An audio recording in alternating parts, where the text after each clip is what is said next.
afternoon, and welcome to our Glendale City Council workshop. This meeting is for council members to review and discuss important issues, projects, and future council meeting agenda items. It's a work-study session only and allows the council to hear input from city staff. No action will be taken at this workshop, and there will not be an opportunity for public comment. This meeting is streaming live on Glendale's Facebook and YouTube pages and the city's cable television station, Glendale Channel 11. Thank you for joining us.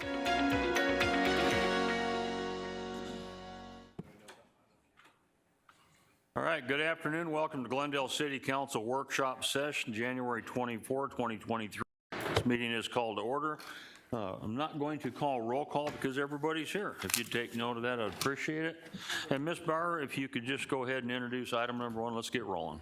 Lepore AN 245 annexation located north of the northwest corner of Bethany Home Road and Loop 303. Good afternoon, Mayor, members of the council. Here to provide item number 1 today will be our planning director, Tabitha Perry, planning manager, Tabitha. Good afternoon, Mayor and Council. The item before you is required by the annexation policy approved by Council. This is a request seeking Council consensus to proceed with an annexation application AN-245 to proceed with the annexation for a vacant property approximately 9 acres located north of the northwest corner of Bethany Home Road and the Loop 303. The current property is located in the county and is zoned RU43. Upon annexation, we would apply the most like compatible zoning district, which would be the RR45. Both zoning districts allow for single-family residential. The applicant is proposing to rezone the subject site upon annexation, if it's approved by council, to be consistent with the general plan land use designation of loop as loop compatible land use area. The proposed PAD would allow for heavy commercial and light industrial land uses. The applicant is currently proposing a conceptual site plan consisting of a 20,000 square foot building. Here's a vicinity map that shows the subject site approximately 13.5 miles from City Hall. Here's the annexation map. As you can see, the subject site is within the city's planned area, and it would be surrounded by other property that has been annexed into the city. The property is within the Luke Air Force Base noise contour, and the proposed PAD would be in compliance with the Air Force Base regulations and height requirements. The applicant's PAD is proposing a maximum height of 70 feet. Here is the current annexation map that shows the subject property in comparison to other annexations in the surrounding area. A fiscal impact analysis was completed with the assumption of the site being developed with a building that is 20,000 square feet in size, with one-time revenues consisting of $100,000 and an annual net benefit to the city of $27,000. Here's the fiscal impact shown in a table bar, just to give another comparison of that blended potential land uses of light industrial and heavy commercial. If council provides a consensus to proceed forward with the annexation application, the next steps would be to go through the blank petition, followed by the public hearing, and then an adoption by city council. And with that, Mayor and Council, I'll be happy to answer any questions you may have. Any questions? Mayor. Let's start off with you. Thank you, sir. Tabitha, on slide 7, it says the fiscal impact assumptions are construction sales tax and permit fees at $100,000 and annual net revenues at $27,000. But on the next page, slide 8, if we're using the illustration that's in the box to the right, the initial revenues are only 36,000. So did we borrow the example from the left and combine them together? I don't understand how it can be 100,000 from one bar chart and 27 from the other. Mayor and council, it was based on a blended assumption. As you know, it takes several assumptions in comparison. If it's a shell building versus being warehousing, manufacturing, and a heavy commercial. So in this table, it's showing what the blended would be, but the applicant is proposing a heavy commercial equipment facility. So it's kind of based on that assumption. Mayor, Tabitha, if I could, so you're saying that it's, what we should expect is actually not the bar charts in the box, but the bar charts to the left of the box. Yeah. Mr. Phelps? I want to, maybe the question, I want to make sure I heard your question, Councilmember Turner, Mayor, excuse me. You wanted to know about the 100,000 number versus the 27, correct? The 100,000 is the one time. I The want to other know about, number, if I may, sir, the 100,000 versus the 36,000. yeah, so the blended, the assumption of the two is the ongoing, the 100,000 is the one time. But sir, in this box here, that's highlighted for our review, the one-times are 36,000 and the ongoings are 27. Correct. The presentation has indicated that the one-times are 100,000 and the ongoings are 27.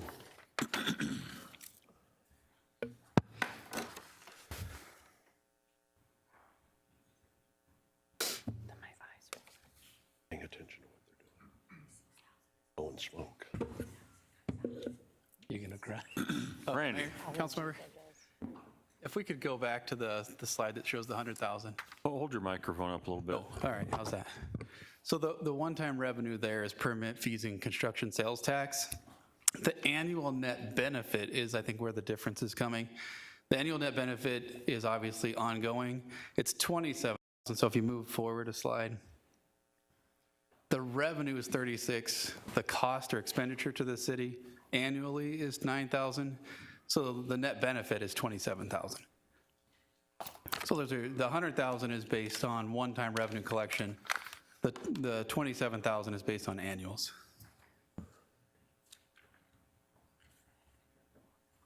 Mayor?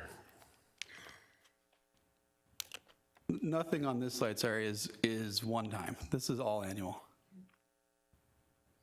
Okay, thank you. Councilmember Tomachon? Thank you, Mayor.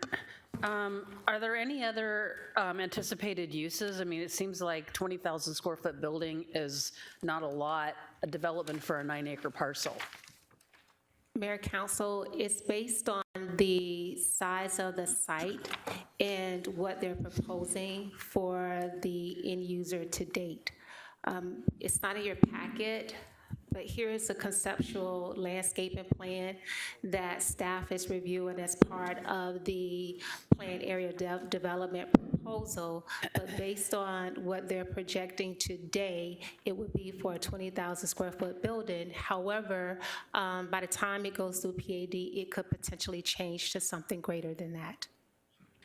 Mayor, if I could, so it was my understanding that this is going to be basically a storage or some kind of rental, either to rent equipment or to store equipment. So I guess what the slide you just showed, a lot of that's going to just be outside. Is that why the building is kind of a smaller size and there seems to be an excessive amount of parking around that building? Mayor and council, that is correct as of what they're proposing today. I just want to put enough emphasis on the fact that that is what they're proposing to staff today. That could change with the entitlements. It could change based on a different end user coming into play, but based on how the site is, being 9 acres, this is what they're proposing at this moment.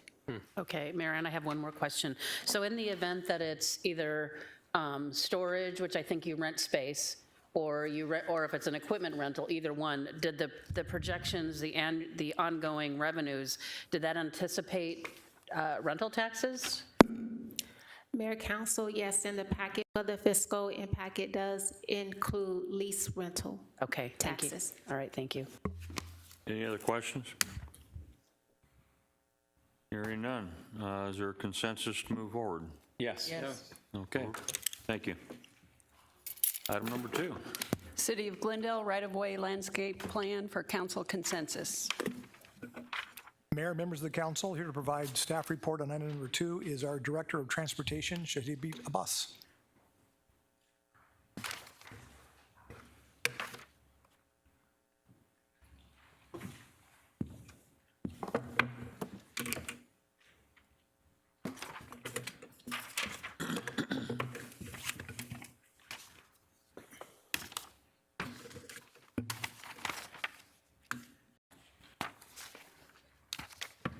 Good afternoon, Mayor Byers and respected council. My name is Shahid Abbas, Director of Transportation.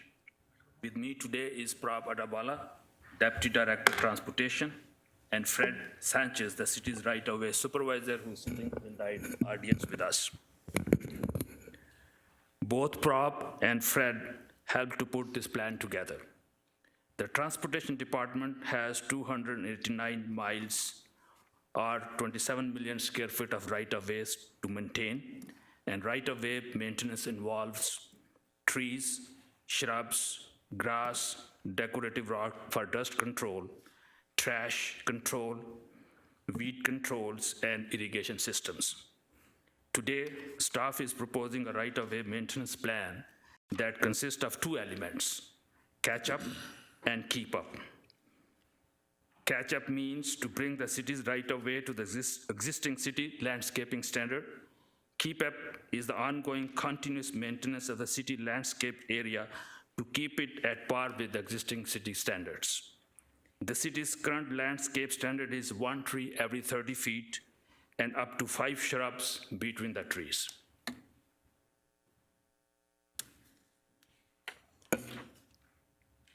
The plan that staff is proposing today consists of a long-term sustainable landscape that involves low water use and drought-tolerant materials, which helps strike a balance between the city's water conservation efforts and improving the city's right-of-way aesthetic appeal.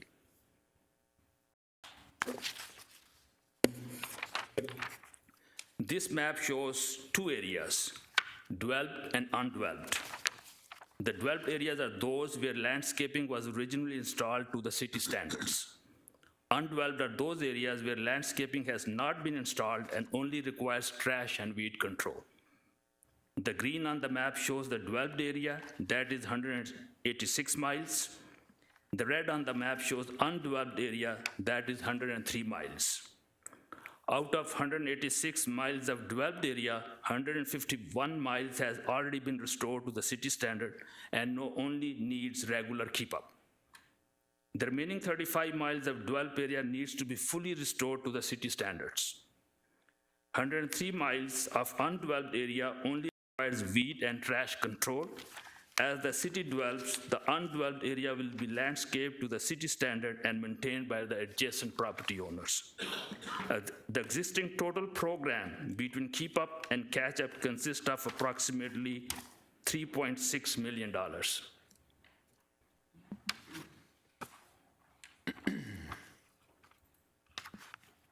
This slide shows our catch up budget for right-of-way maintenance. The $1.55 million was a one-time funding that was for landscaping the right-of-way in and around the downtown. The project has since been completed. The previous council actions provided a total of $550,000 in ongoing funding for the continuous effort towards the right-of-way catch-up program.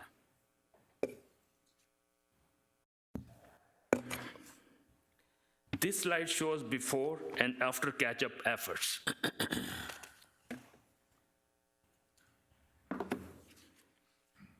This is another example of our after catch-up efforts.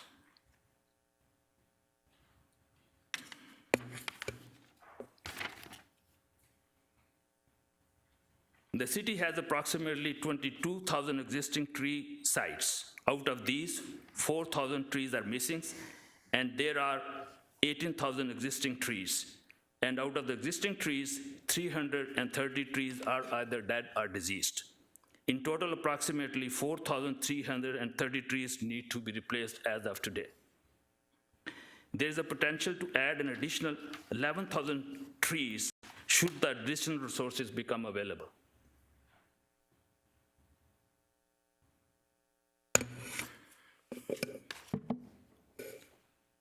The following were considered for developing the landscape plan for the city's right-of-ways. Use of native drought-tolerant plants, standardizing the decorative rock used in right-of-way. During the restoration process, existing size and color are matched. Use of artificial turf at selected location. Balancing tree planting with shrubs and ground cover. Maximizing tree canopy in the city. Maximizing the opportunity to conserve water. Water harvest features such as swales and shallow basins, which retains the water and uses the water for irrigation over a period of time. Smart irrigation system consisting of moisture detection, leak detection, and automatic shut-off. This will help save water. Location sensitive, like downtowns where tree roots have restricted room to grow, near sidewalks and block walls where roots and branches could cause damage, close to overhead utilities where taller trees may not be permissible, and tall shrubs or trees in the site triangle at the intersections. And lastly, ease of maintenance.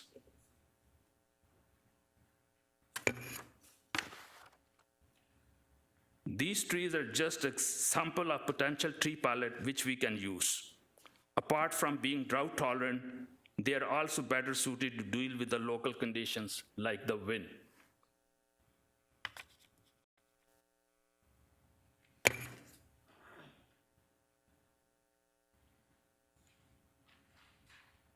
These are the examples of the shrubs which are most suited for our area.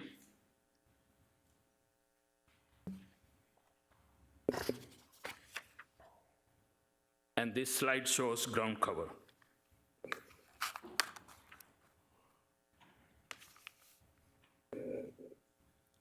The current city standard is 1 tree every 30 feet and up to 5 shrubs in between trees, some decorative rock for dust control and upgrades to smart irrigation system.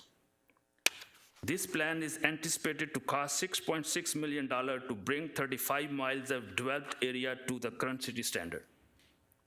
The landscaping, once fully installed, the water usage is likely to go up 25 to 30% from the existing water use. Since we are going to hit the tier 3 of the drought management plan soon, which will require us to save 20% water from our existing water usage, therefore, in the next slide, staff is going to propose a plan that is drought friendly and will meet the requirement of tier 3 drought management plan.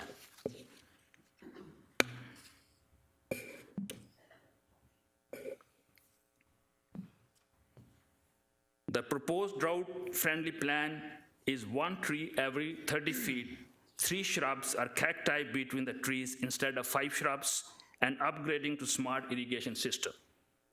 This will help us save 25% water from existing water usage.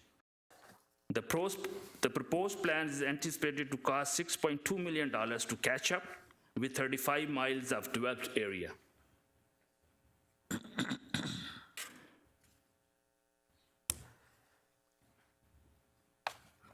We have approximately 3 miles of grass medians that are located along 67th Avenue, Union Hills Drive, and 75th Avenue.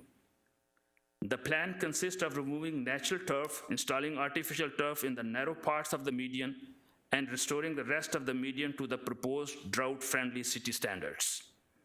The anticipated cost of this conversion is $1.6 million. Existing water use is estimated over 11 million gallons, or approximately 34 acre feet per year for the existing grass median.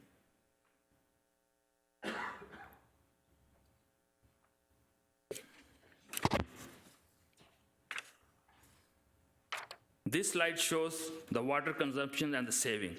The first bar shows our existing water consumption, which is close to 444 acre-feet.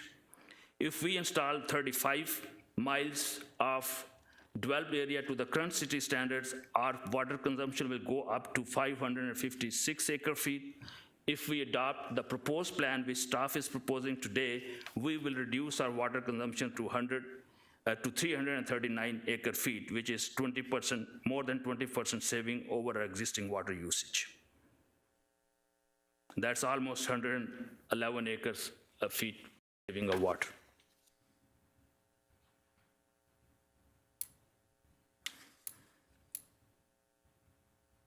To summarize the proposed plan, new standard is drought-tolerant trees every 30 feet, 3 drought-tolerant shrubs in between trees, water harvesting features incorporated into the plan, smart irrigation system, standardized decorative rock used in the right-of-way, and this standard is responsive to water crisis.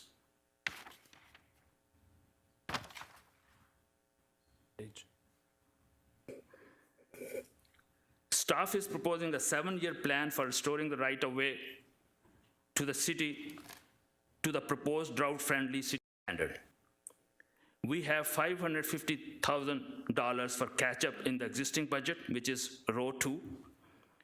We need additional $889,000 for 7 years for catch-up program to restore 35 miles of remaining landscape, and $553,000 for the first 3 years for conversion of grass median to the proposed drought-friendly plan, for a total of approximately $4 million over a 7-year period. After a 7-year period, the total program will cost $4.1 million, out of which we have $3.6 million in existing budget, and only $473,000 will be needed in additional funding to catch up and keep up once the program is fully installed.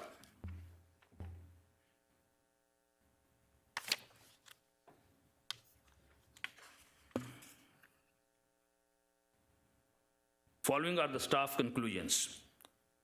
Sustainable and visually appealing program maximizing water conservation. After the project is complete, ongoing catch-up requires an additional $129,000 ongoing, and then for keep-up, $344,000 for a total of $473,000. The project will require general fund support for both catch-up and keep-up.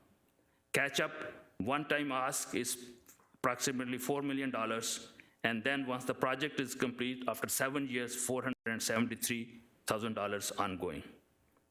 The 7-year recommended program for a total of $7.88 million.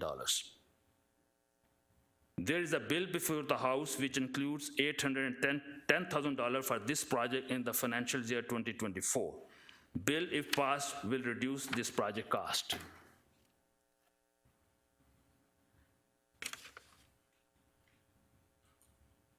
That concludes my presentations. The budget, we will process through the normal budget process. So at this time, it's just information item on the new proposed city standards for the council. Vice Mayor. Thank you, Mayor.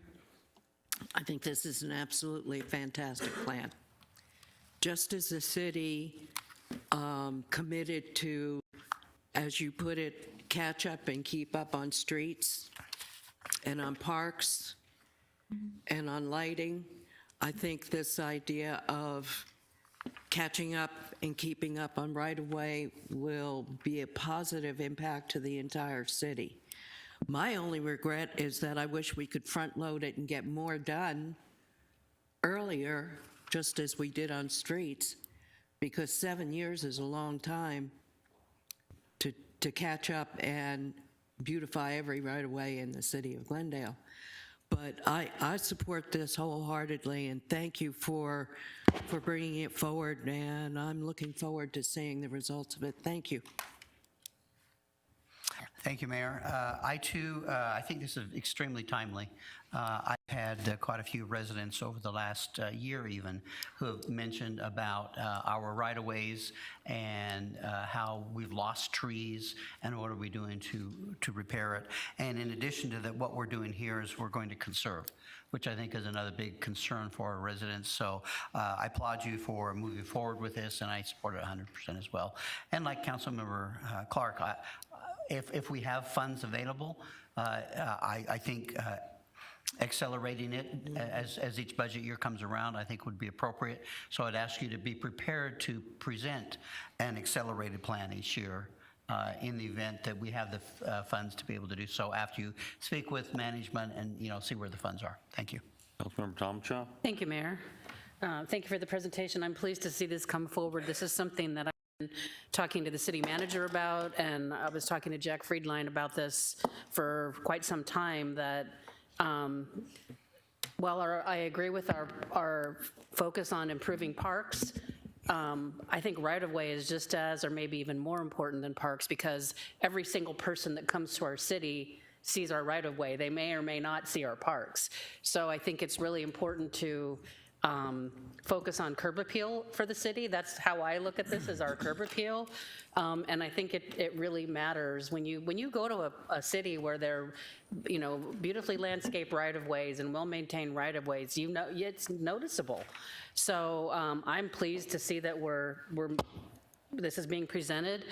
I'm curious, though, it doesn't say that you're looking for consensus, but need consensus to have this part of we're getting ready to start the budget process, so I'm a little curious as to why we're not looking for a consensus if there's a consensus to move this forward with this year's budget planning. Mayor, members of the council, Councilmember Tomachak. Yeah, certainly the input is really of value. What Shahid had mentioned is we are in the manager's proposal. We're going to make sure this is part of that manager's proposal. Of course, at the end of the day, it's your budget, but we fully anticipate bringing this plan as demonstrated today and having it baked into our balanced budget proposal when we bring it forward. But the input's really valuable. The team has worked really hard to try to come up with a sustainable plan, and we do certainly appreciate the feedback. Mayor, if I could, thank you for that. Helps.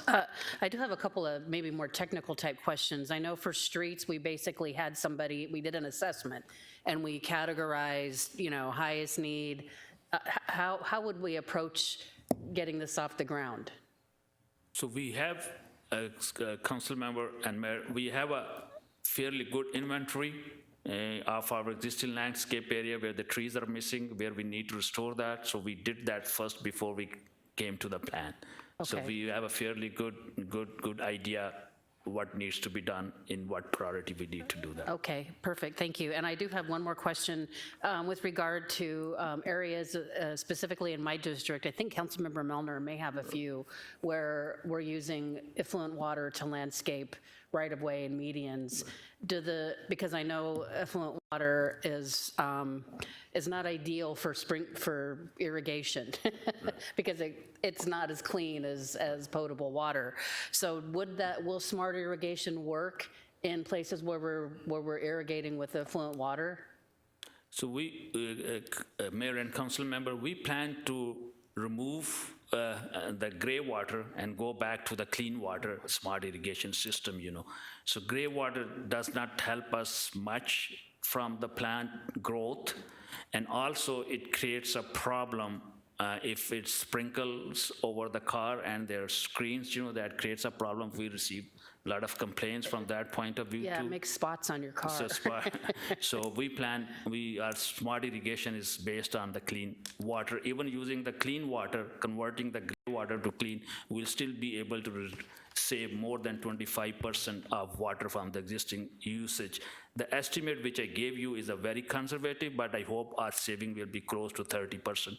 In the water Very usage. Good. And then, Mayor, then we just recharge we just recharge more because we have more water to put back into the ground. So yes. So we will be able to recharge all the water which we are using basically is going back to the ground, so that the wastage we have about 8% of wastage of water. With an smart irrigation system, we hope to reduce it less than 2%, Very good. Okay, thank you. I'm all for this. Councilmember Turner. Thank you, Mayor. Mr. Abbas, thank you for the presentation. I'm glad to see this coming forward. Our landscape right-of-way landscaping's been a priority of mine for 8 years now, and I'm happy to see this. And I also want to thank the department for what they've been doing in my district with district improvement funds that I've dedicated over to this. I do have, so very supportive. I do have a couple of concerns or comments. One is I would like us to avoid what I would call the desertification of our downtown, our original town site, historic neighborhoods. You can tell from the map on slide number 3 that there is a concentration in our historic downtown area, and it's largely still, and I believe should continue being vegetation that is illustrative of the settling time of our downtown and the Midwest varieties of trees and things like that, many of which do appear on our low water use landscape plan, and also that were part of the citizens' recommendations, 20 years ago, Joyce, or more, when citizens chose the turn of the century streetscapes and trees and vegetation. So I think we would be better off in many ways to keep our downtown looking as green and lush and like the Midwest as possible. It fits into everything that we're trying to build downtown. On the tree demonstrations on 19, that first one, the Acacia mulga, I think that might be the variety we've been trying to figure out what that is that's had so much of it planted in our downtown, for instance. And I really would like us to not plant that variety or whatever variety that looks like that in this downtown area. I get a lot of complaints from people live in my district, but come downtown for shopping and dining that just question what kind of a tree is that and what's it supposed to be accomplishing. It may be more suitable in newer areas, but not in our downtown. It's not even green, it's gray. So let's keep green looking trees at least in this area. When we remove grass in the medians, the natural turf, do you have a plan for how to keep enough water on the large trees that are already established there and have existing broad root systems? Because one of the problems we have with trees in this city is they get a drip irrigation right close to the trunk and they never develop. But those up there that have had more to do, if we don't do something, I'm afraid we'll lose the big trees that are in those medians up in the northern part of the city. And then the other concern that I would bring is one that residents often bring to me, and that has to do with the maintenance and the pruning of the shrubs in our right-of-way. And I saw an example of it just last week on 51st Avenue between Northern and Butler, I think, where the contract landscapers that we use had come in and take some pretty nice looking shrubs that had finally developed a sense of their natural beauty and had taken their shrub trimmers and turned them into little lollipops, about knee high. And, it's just not landscaping at that point. I don't know if it's something we need to work with our landscaping crew on and give them better direction, but I also think that that's a lot of what kills the shrubs, is they get trimmed back too drastically. And I would hate to see that happen to the new landscaping that goes in.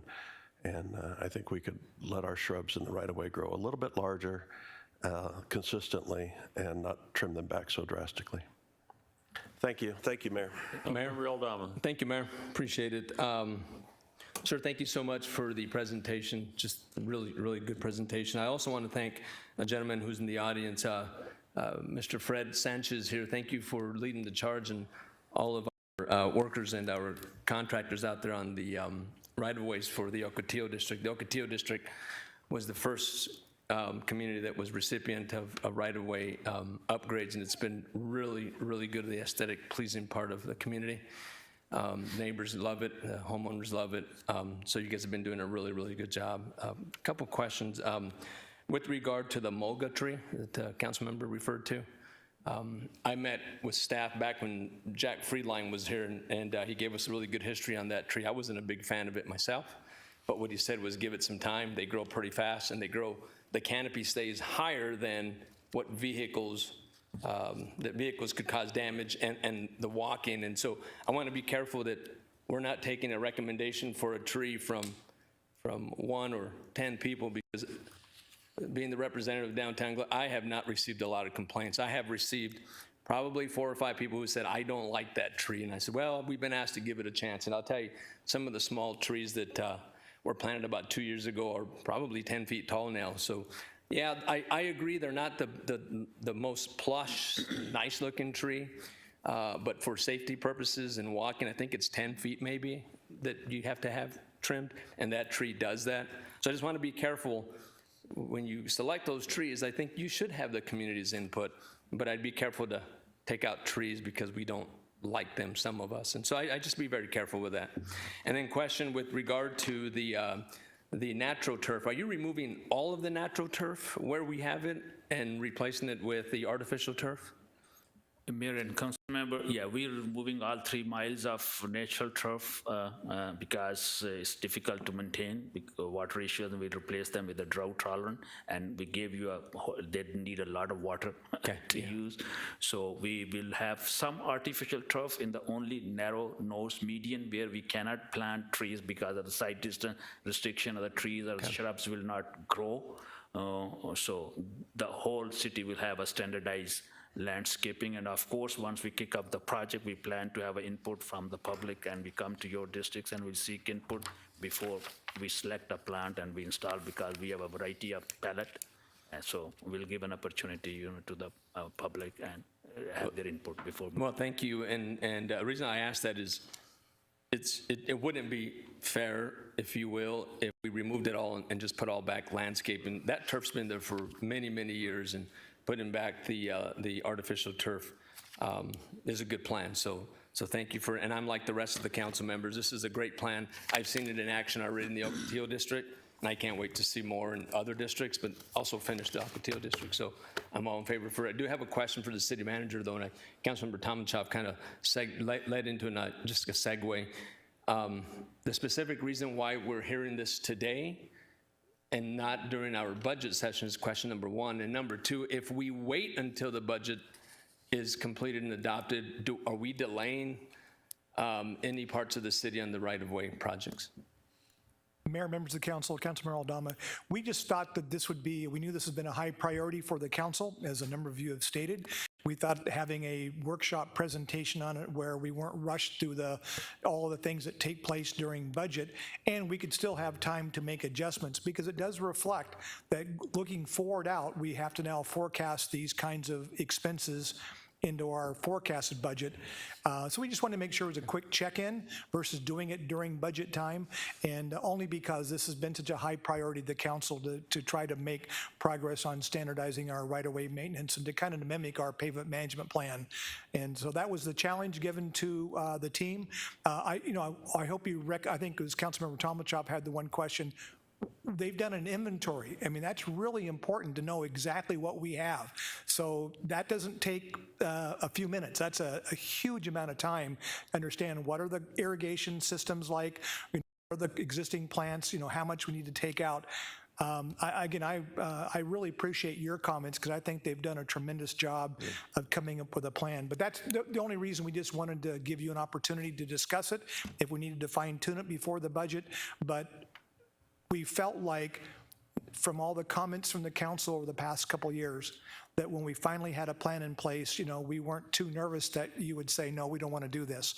But we thought the workshop would be an opportunity to provide feedback. Thank you. And then is there any delay there obviously is, but any detrimental delay from not giving funds from this current budget and waiting until we approve the new budget for this project?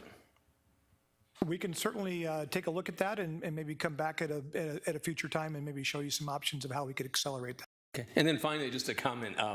I walk the district on weekends in the morning, And Councilmember Turner is correct to some extent. There are some bushes and shrubs that are trimmed down too far, but I don't believe that that's our staff or our contractor. I believe some of our homeowners are taking stake in the right-of-ways and trimming themselves, and they don't always have the knowledge that our staff and some of the contractors have. So I think that's a good thing, but some of our neighbors, some of our community members are taking stake in trimming, and that's a good thing. But I trust your ability, your knowledge, and your staff. And again, thank you, Fred, and your entire team. Good work. Thank you, Mayor. Thank you. Thank you, Mayor. I want to follow up on Councilmember Aldama's thought. We know that spring is the good time to plant. You already know that this council fully supports what you want to do. I would hope that you would go ahead and get as much planting done as you can this spring, even though we will still be discussing the budget. We've done this before where we've moved ahead with projects knowing that the funding would be available when needed.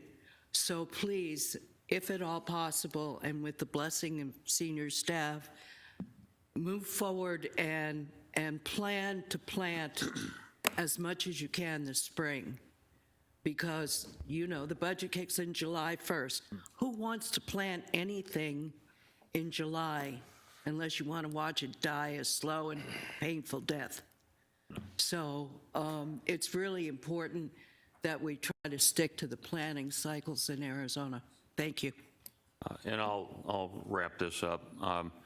There's a section of road that all of us have driven on multiple times, Union Hills Road. It was in one of your slides.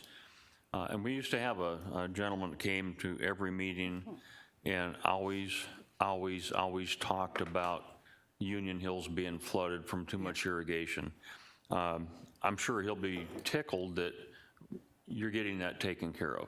And quite honestly, with the situation that we have with a drought, I can tell you the citizens are ready for it too. So the fact that it saves us water, the fact that it'll save us money, the fact that it will cut down with the road deteriorating as fast as it can with water on it frequently, and the fact that we listened again to a citizen. Now, it took us a while, but you know what? We've all been up here and we've all been working, and staff's been working to get these things corrected, and we're getting there.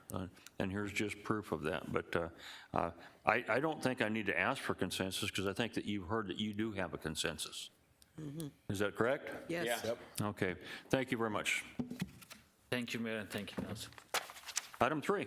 Council item of special interest, Veterans Community Project. Mayor, members of the council, here to provide staff report on the next item is our Director of Community Services, Jean Marino.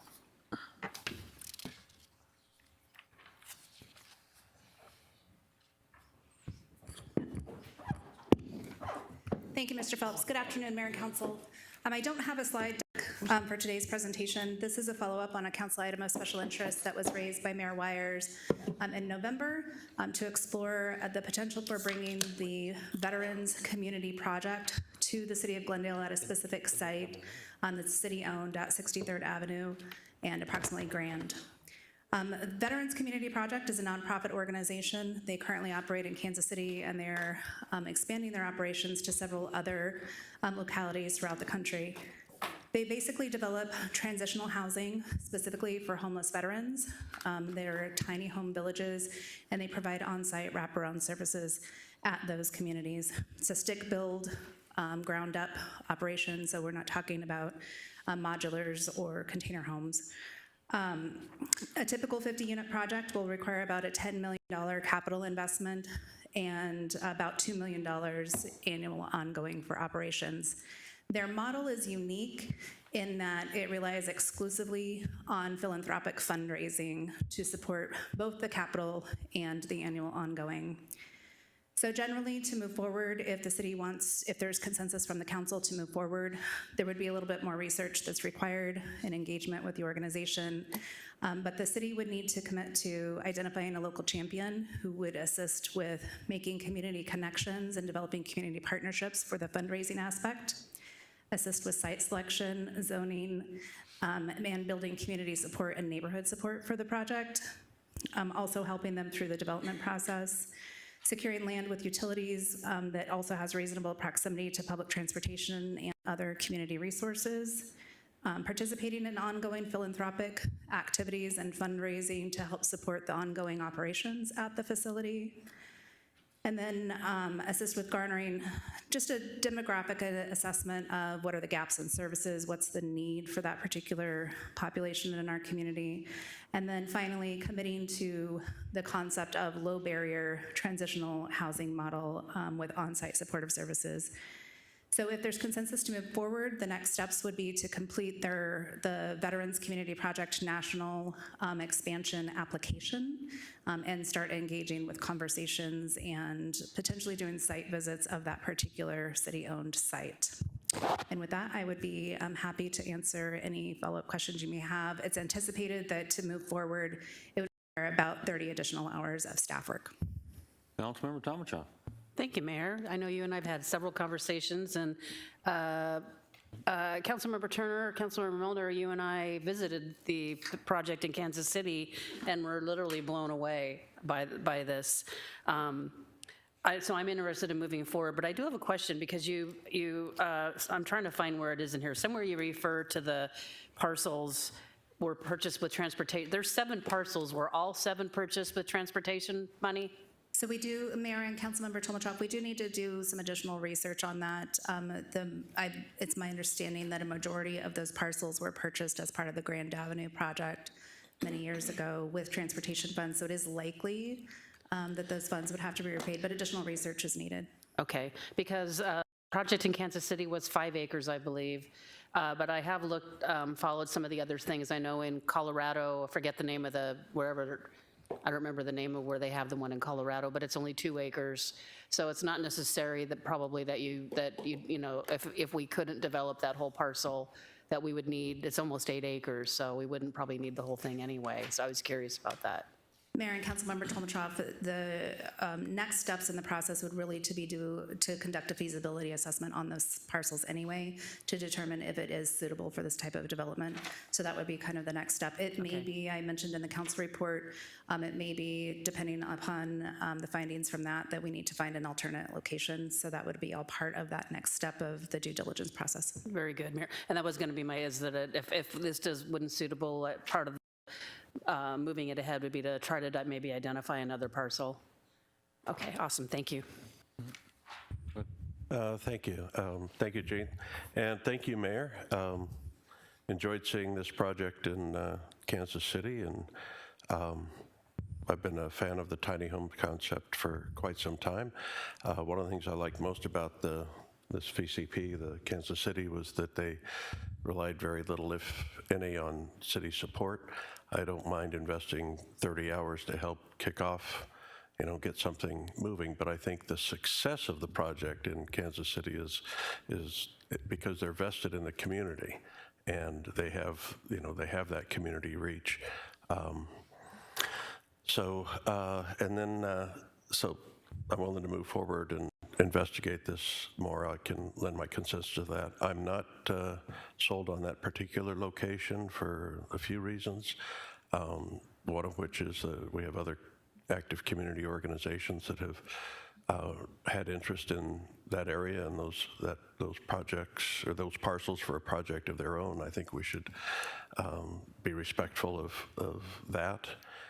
Plus proximity to it's right there on Grand Avenue, the railroad tracks and all of that, if I'm aware of that particular parcel. So I think we would be best is to try and keep a broader location arena available, and just because the Kansas City model did get some city land doesn't necessarily mean that that's how it should have to happen here in the Glendale area. There may be other ways in which to acquire land that would be in a better location.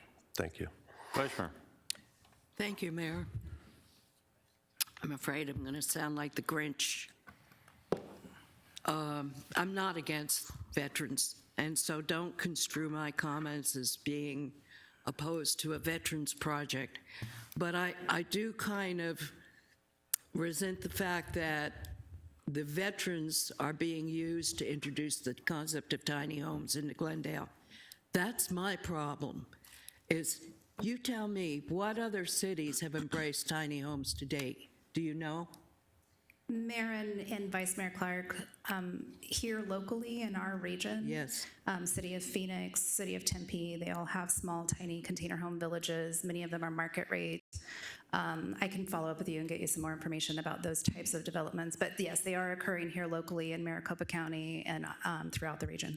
So you can cite 2 cities, Phoenix and Tempe, to date, right? Yes, Mayor and Vice Mayor. Okay. I'm not sure I want Glendale to embrace the concept of tiny homes. And the reason that I say that is because only Phoenix and Glendale encompass zip code 85301.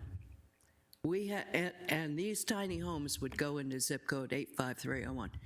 We have enough issues in zip code 85301 that need to be addressed without exacerbating the problem by encouraging a product that becomes a magnet for more low-income population.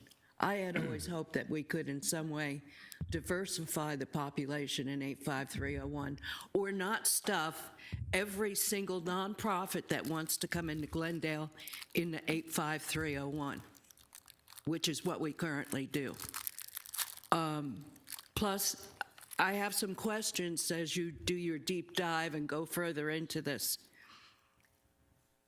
Apparently, this nonprofit expects everybody else to come up with the money. They expect charitable contributions to pay for the cost of the land. They expect charitable contributions, I guess, to pay for building the tiny homes. They expect charitable contributions for the ongoing maintenance of these products. So what exactly do they do? I'd like that question answered. Since they're not ponying up any money, exactly what is their role in this whole project? I think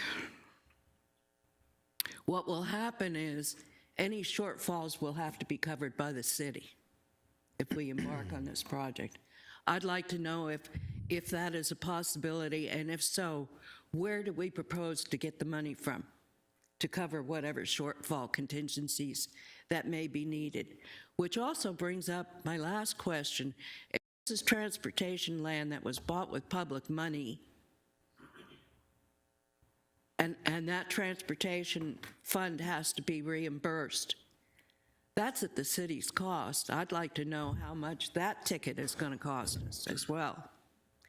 So it's not that I don't want to encourage adequate housing for veterans. I do. But why do we give the poorest segment of our population the least desirable living conditions in a tiny home that's anywhere between 300 square feet and 600 square feet? I wouldn't live in one of those because I have too much stuff. But the point is that I'd like to see vets get what market rate, what the normal population, what an average person gets, because that's really giving them a leg up and a way to learn how to cope with all the issues that we all have when we maintain our own homes. Mayor? Thank you. Yeah. Before I go to you, because I was there and talked extensively with them, the sky's not falling on us still. The fact that we have a lot of homeless folks, both veterans and non-veterans, and the fact that they tend to migrate what used to be in 301, but now it's the entire city and all the cities around us. These are not permanent housing. This is not transitional in the sense of what you would think of 30 days or 60 days. This is up to 2 years, and they are provided with wraparound services to help the veteran get established, not in a tiny home, but to help them get their life together, figure out their issues, help them get the things that they need and then move them on to their own home, is what it's all about. What does the company do if they're not investing their own money? They're supplying the management, the operation of the entire building, and they do the fundraising. They're not asking us to do the fundraising. They want us to participate, and I certainly would be more than happy to help fundraising, as I'm sure that probably all of you would. If we can help a veteran, why wouldn't we do that?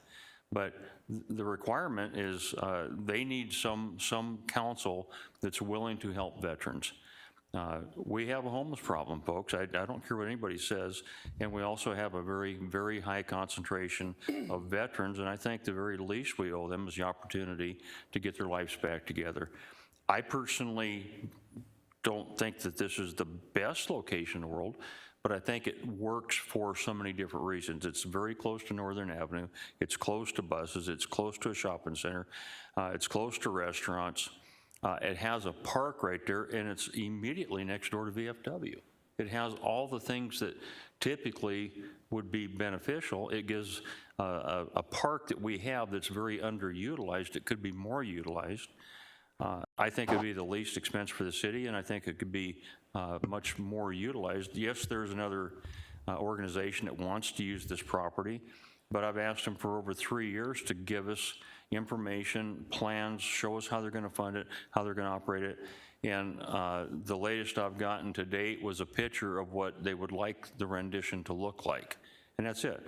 That doesn't mean that they can't still do what they wanted to do, but not to the point where I think it could affect the veterans. Yes, it's next to a railroad track, but you know what? A lot of people, including myself, grew up next to railroad tracks. You get used to it. You know, it's kind of like the airplanes that fly over my head every day right now. I get used to it. You don't even actually get to the point where you don't even realize it. But it's a piece of property that we own, that's not being utilized. It's ugly, and I think by the time this is done, I think you could have a very nice village there. Mr. Aldana. Thank you, Mayor. I'll just go out on a limb now and just say I'm absolutely in favor of giving consensus to move forward. I haven't heard the funding mechanisms or the dollar amount, but 110% in on this. I want to disagree and agree with some of the Vice Mayor's comments. She is absolutely correct. The Ocotillo District 85301, 85303 is a magnet for nonprofits. 110%, she is absolutely correct. Some of them good, some of them great, some of them eh. But it's because we have so much need. The city can't do it all. But she's right. We are a magnet, 110% magnet for 501c here. Again, but we have a process for when they apply for CDBG grants, they have to have a plan in place, so it kind of weeds them out. But again, she's right on that. Incorrect that, you know, why do we want to help veterans? Because some veterans gave some and some gave all, and it's time for this city to help. And I agree, we have a homeless issue, and it is massive. It's around the country, it's around the state, and it's right here in Glendale. And guess who's at the blunt of it? This district right here, right outside City Hall. So to have a facility such as the ones being proposed today, absolutely. And the fact that only 2 cities in the state have that, even more so, we should be doing that. We should be the trendsetters, we should be the leaders, and this is the perfect opportunity to do that. I know of the site, I haven't gone and seen it, I will drive by it, but it sounds like that is a good site for this. I wish we could have done it at Lazy J, but I know we have, staff is gonna use that, but that would have been a perfect place for this. But look, listen folks, we have an issue. This is not gonna solve it 110%, but if we keep chomping at the bit here, little bit at a time, we're gonna make a difference. This is a project this council needs to adopt, and we need to do it ASAP.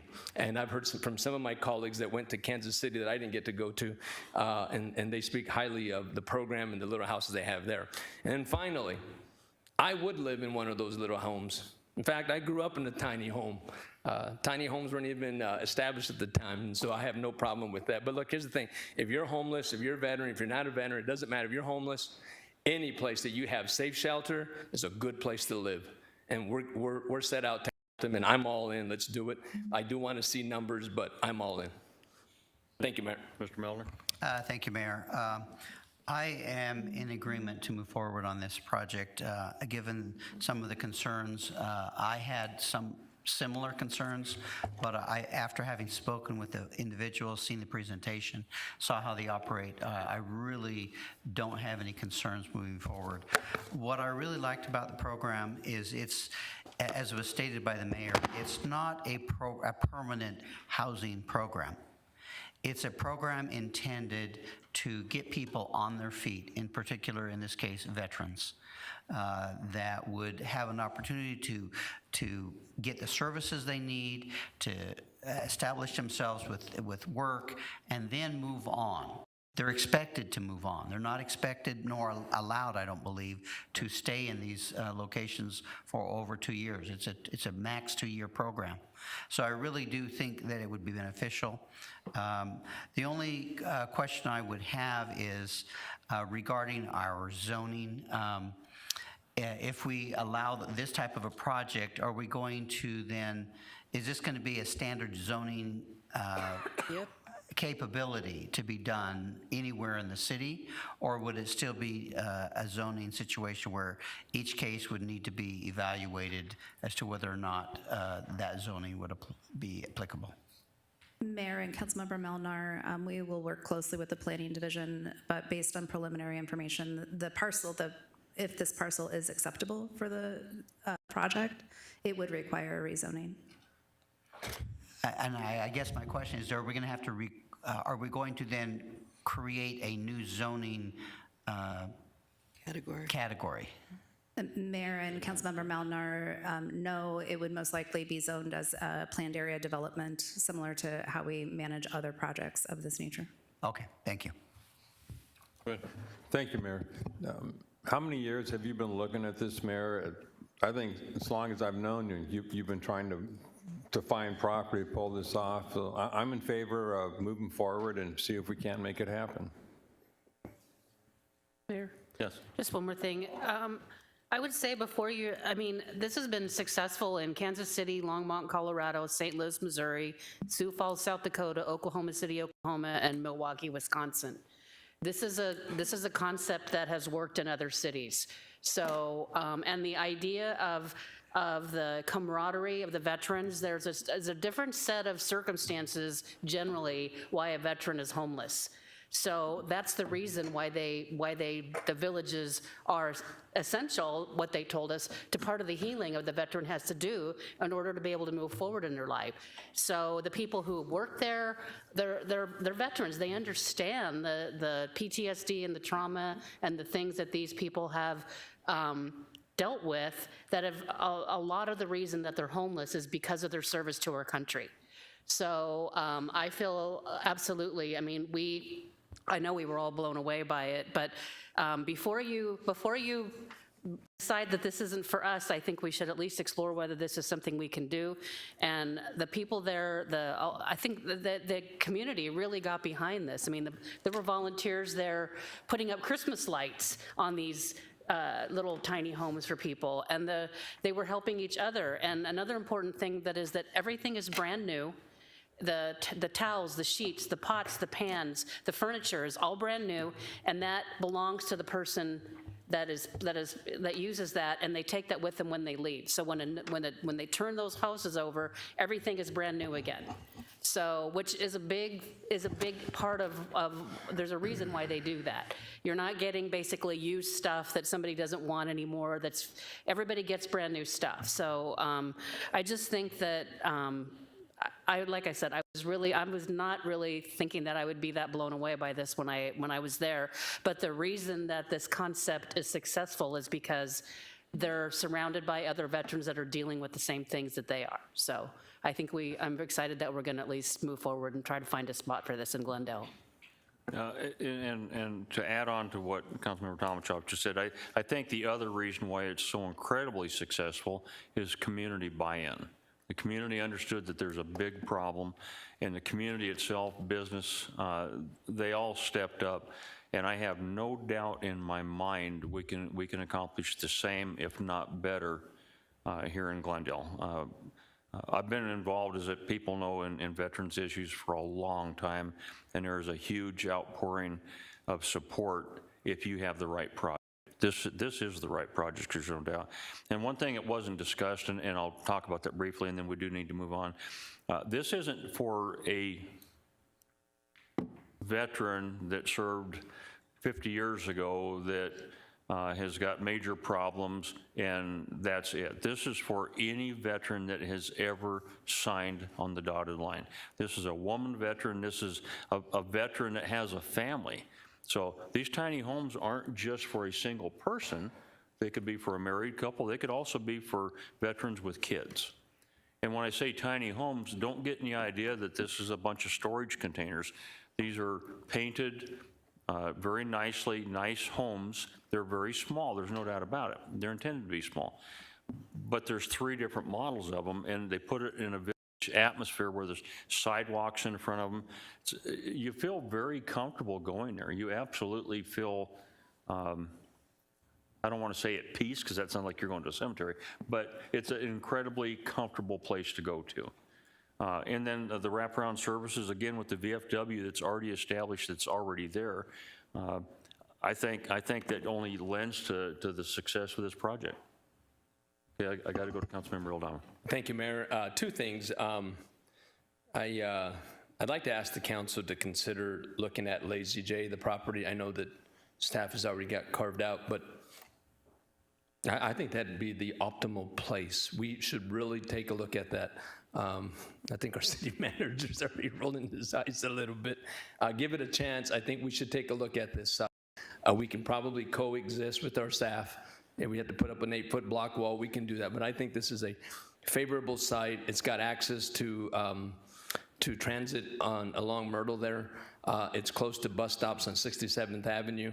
And I think we should, I hope the council can support that, take a look at that. And then finally, I want to mention something that Vice Mayor Clark mentioned that is a fact. And the fact is that 85301, again, is the hub and home to these types of projects. And while we have homeless issues all over the city, we probably should look at other parts of the city for these types of homes. And the mayor said it right, we need to have community input. These aren't homeless camps. It's a neighborhood is what it is, and we have to refer it to a neighborhood. It's really what it is, essentially. So we should look at other parts of the city, but we should also get community input. We don't just plant these things anywhere. And so I would say that before we move any further, that we get some input from the community on this, maybe take this to, I don't know if Parks and Rec is appropriate, whichever commission is appropriate. But I am asking the council to take a look at the Lazy J property. Thank you, Mayor. Thank you, Mayor. Thank you, Mayor. I'm not an advocate of killing babies and veterans, yada, yada. And everybody up here has pitched about how we really need to help veterans, and of course we do. That's not my issue. My issue is the introduction of the concept of tiny homes into Glendale. And I don't want this to be precedent setting, and I fear that is what will occur. I also would be a lot more comfortable if someone had come to me and said, well, we found a patch of land in zip code 85304 or 2 or 8 that we want to build this tiny home veterans community at. And I wonder what the reaction would be in that circumstance. So my objection is not to the concept. It's not to the concept of helping veterans or any other disadvantaged community. My whole opposition is to the introduction of tiny homes in Glendale and stuffing yet another project in 85301. Thank you, Mayor. Mayor. Thank you, Mayor. I would certainly support Councilmember Aldama's request to look again at the Lazy J location. I understand that staff has designs on it, and the council has seen those, and we've been moving those along. But I also know that if for some reason that the required size property that this project would take, if for some reason we found out on that Lazy J site that we didn't have clear title to it, or for some other reason it wasn't suitable, we would manage to work it in everything we need into the rest of the Public Works project over there. So I think that, we can look at that again. We're always free to make new choices, and I think we should look at that again and see how it fits into this concept and if it isn't in fact a better use for us. I think that our Public Works, as I recall from the workshops we had when we were deciding on that we were ending up with a larger, much larger Public Works yard than comparable cities had. So I'd like to think that we could, sharpen our pencils or whatever and see if it if it will fit over there. I think it would be good. I don't share the fear of tiny homes, I guess, or the concern about them that one or two other council members do. I think that they can be a solution to issues in these times, and homelessness can be part of it, the high cost of housing, the extended families that need support without necessarily being in a group home or some other type of a congregate living facility. I think that it's a possible solution to a number of issues, and we can provide the direction that makes it successful in our community. And I would also entertain that to the extent that our community at large, is inspired to contribute and support a nonprofit project for veterans, and I believe that they will, then we free up other funds, taxpayer dollars, be they local or federal, to address what I would call less sympathetic homeless populations that may not inspire the contributions that veterans will. And so I think that it's a win for all of our homeless and our community as a whole if we can find a way to help resolve, the issue for part of the homeless population. So I'm supportive. Thank you, Mayor. I'd just like to point out that we do have some tiny homes in Glendale already that were basically a by right zoning issue that were built or going to be put up next to a church somewhere. I remember reading about it. So I think we didn't, On 59th. I read about it in either the Glendale Independent or Glendale Star that there was no zoning case, that because it was on church property that they did not was not required, and that I could go back and find it, but I know that there's a church putting tiny homes on their property, and they didn't have to come to us because it's considered part of their outreach, and it was on their own property. That's true. Mayor and Councilmember Tolmachoff, I'm aware of Family Promise has a project that's in process on a church-owned parcel to utilize container homes. That process goes through, in terms of permitting modular units, that goes through the Arizona Department of Housing, and so it is my understanding that they're in process as we speak.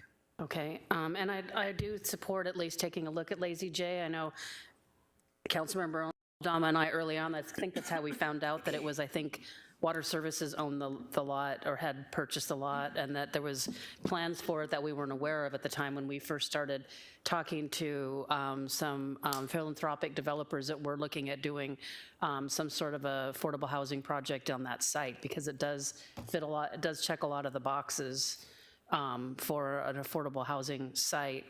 And this is basically, the idea is for it to be transitional housing. This is not a permanent solution. This is transitional housing to get people, on their feet, address whatever the issues are in their life that are preventing them from being able to move forward. And they have an incredible success rate, which I don't think we mentioned, is that I don't remember what the percentage was, but the success rate of people moving on in their life was unbelievable. They've been very, very successful because it's a tried and true program. There's people on site 24 hours a day. One of the reasons the homes are so small is because they don't want people sitting in their house. They want them engaging with the community and helping each other and participating in community events. And so I think there's there's a reason why you're not, you're getting a small house, is because it's a place to, cook, eat, shower, sleep, but they don't want you sitting in there and dwelling on, issues that they want you working on your issues. So I really think it's great. And one thing that in doing a little bit of research on this, and then maybe it's different in Arizona, I don't know where the data came from, but the money that's spent per homeless person averages about, when somebody's getting connected to services, is about $35,000 per person. I don't know whether, and that's just, on several places that I looked, that's what the number was. So for 50 veterans in this type of community, that's $1.7 million that's being taken off the books that can be helping other people, that's going, but private donations to help these veterans. So that frees up money to help other people and connect other people with services. So, this problem isn't going away.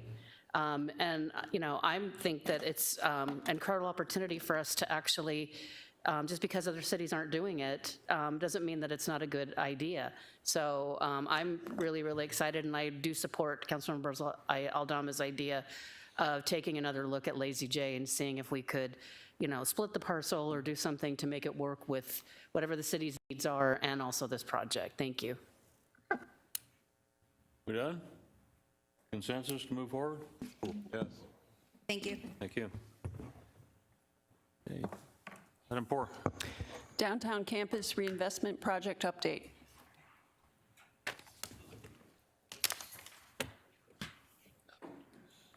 Okay.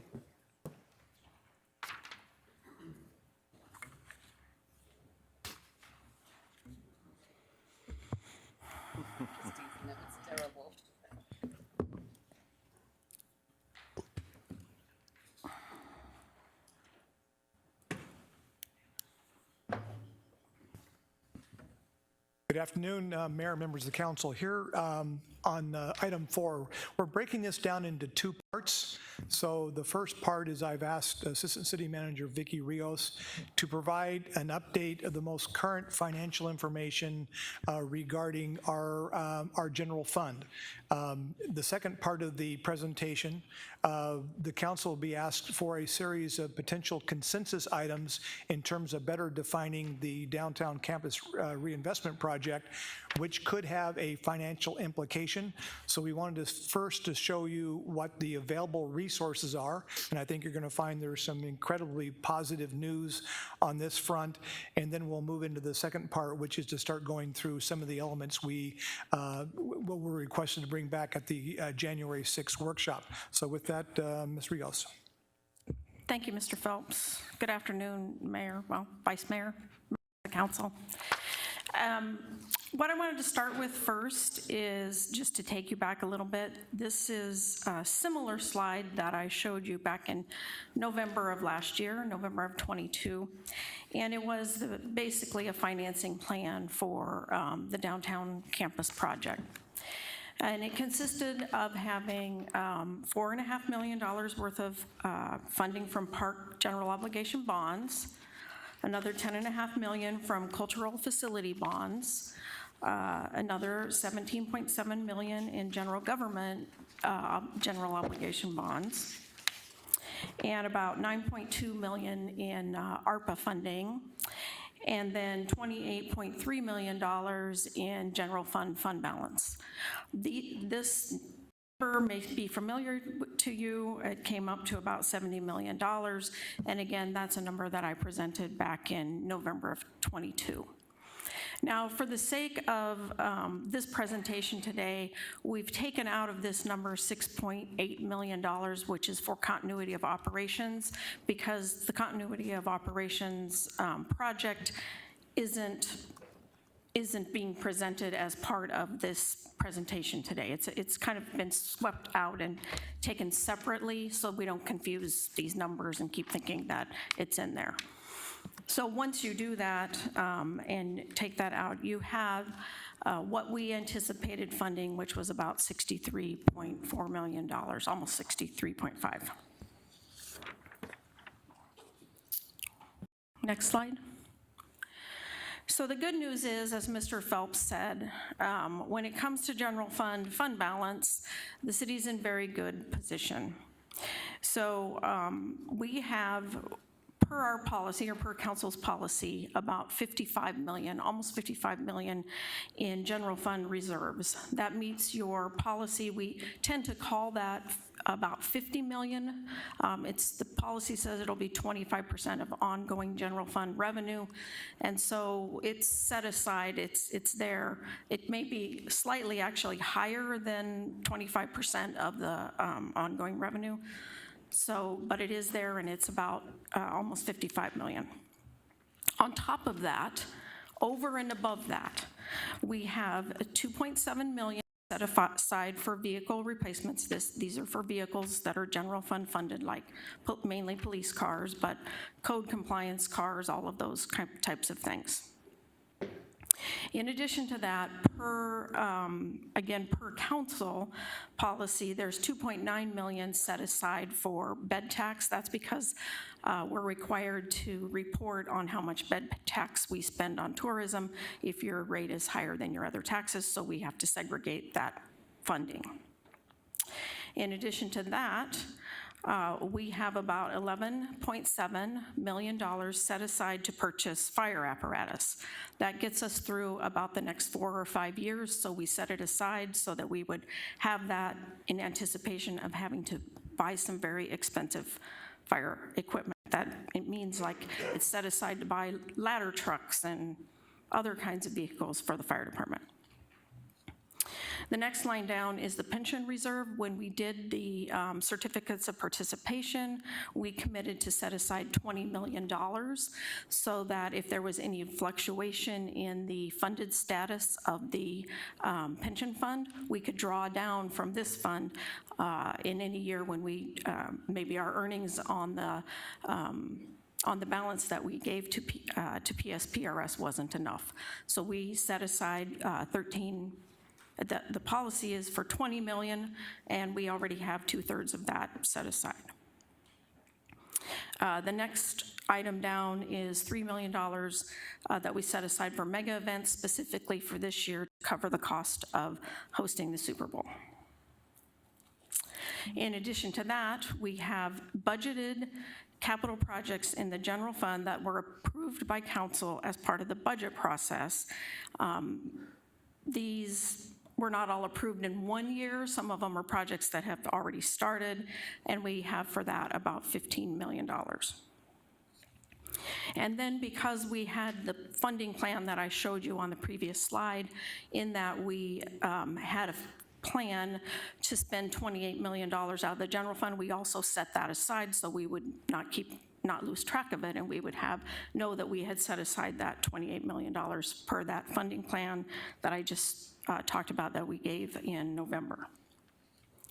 Now, in addition to that, internally, we set aside $10 million this year for what I call TPT and inflation risk. Going into the budget process, we were not sure if we were looking at a recession or if inflation was going to continue, and we wanted to have something in addition on top of the $54 million so that we could weather that storm without having to touch the $54 million in fund balance. And then in addition to that, in the general fund, we have a set aside for general government capital projects, another almost $40 million, 39.6. This is where you really see the good news for the city. The city's in very good financial condition. Most of this money is from one-time funds from construction contracting for the past couple of years. So this is where you're seeing, we want to set this aside again because we want to only use it for one-time things. It's not an ongoing source of revenue. So we identify it and sort of earmark it so that we know this is what we have to spend on one-time items. Next slide, please. So what I've done here is take those 3 items, the 39, almost $40 million that is came in from one-time revenues, that placeholder for TPT and inflation risk. You can, or we can, decide that we don't need that. And the reason we're suggesting that is because we're not seeing any ease in in TPT. In fact, TPT is coming in more than 6% higher than it did the prior year, and the prior year it was a high number. And so while we were concerned about it, and we did do the set aside, we're not so concerned about it now. And the same is true of inflation. We had factors built into our forecast and into people's budgets for new contracts and inflation, but that's looking like we have enough in the budget to cover that, and inflation is slowing down. So we can use that funding for whatever council decides that it would like to use it for. And then on top of that, in looking at what we have through the first half of the year, through December, we anticipate having at a minimum a $20 million surplus this year. Again, that comes in from one-time money from things like construction contracting, sales tax, and also the hard work of your staff to keep their expenses as low as possible. And so I can conservatively tell you that on top of what we had already planned to spend on the downtown campus reinvestment, we have this additional almost $70 million. Now, you can do, it's just available for projects. It's available for this project, it's available for other projects. So as we go through the budget discussion, we'll talk some more about that. But the good news is you have the resources necessary if you want to include that funding in this project. Mayor? Go ahead. Thank you, Mayor. I'm just going to bring up a sore subject because I'm just shaking my head here. I'm flabbergasted here. And this is not the topic for it, but I just want to bring it up so the citizens understand, and maybe police and fire are watching or in the room. When I brought up the reduction of the sales tax, it was this, the sky is falling, we're going to lose employees, but yet again, we have $20 million cash. TPT described as in we're on fire, cash is coming in, we're doing well, boatload of money.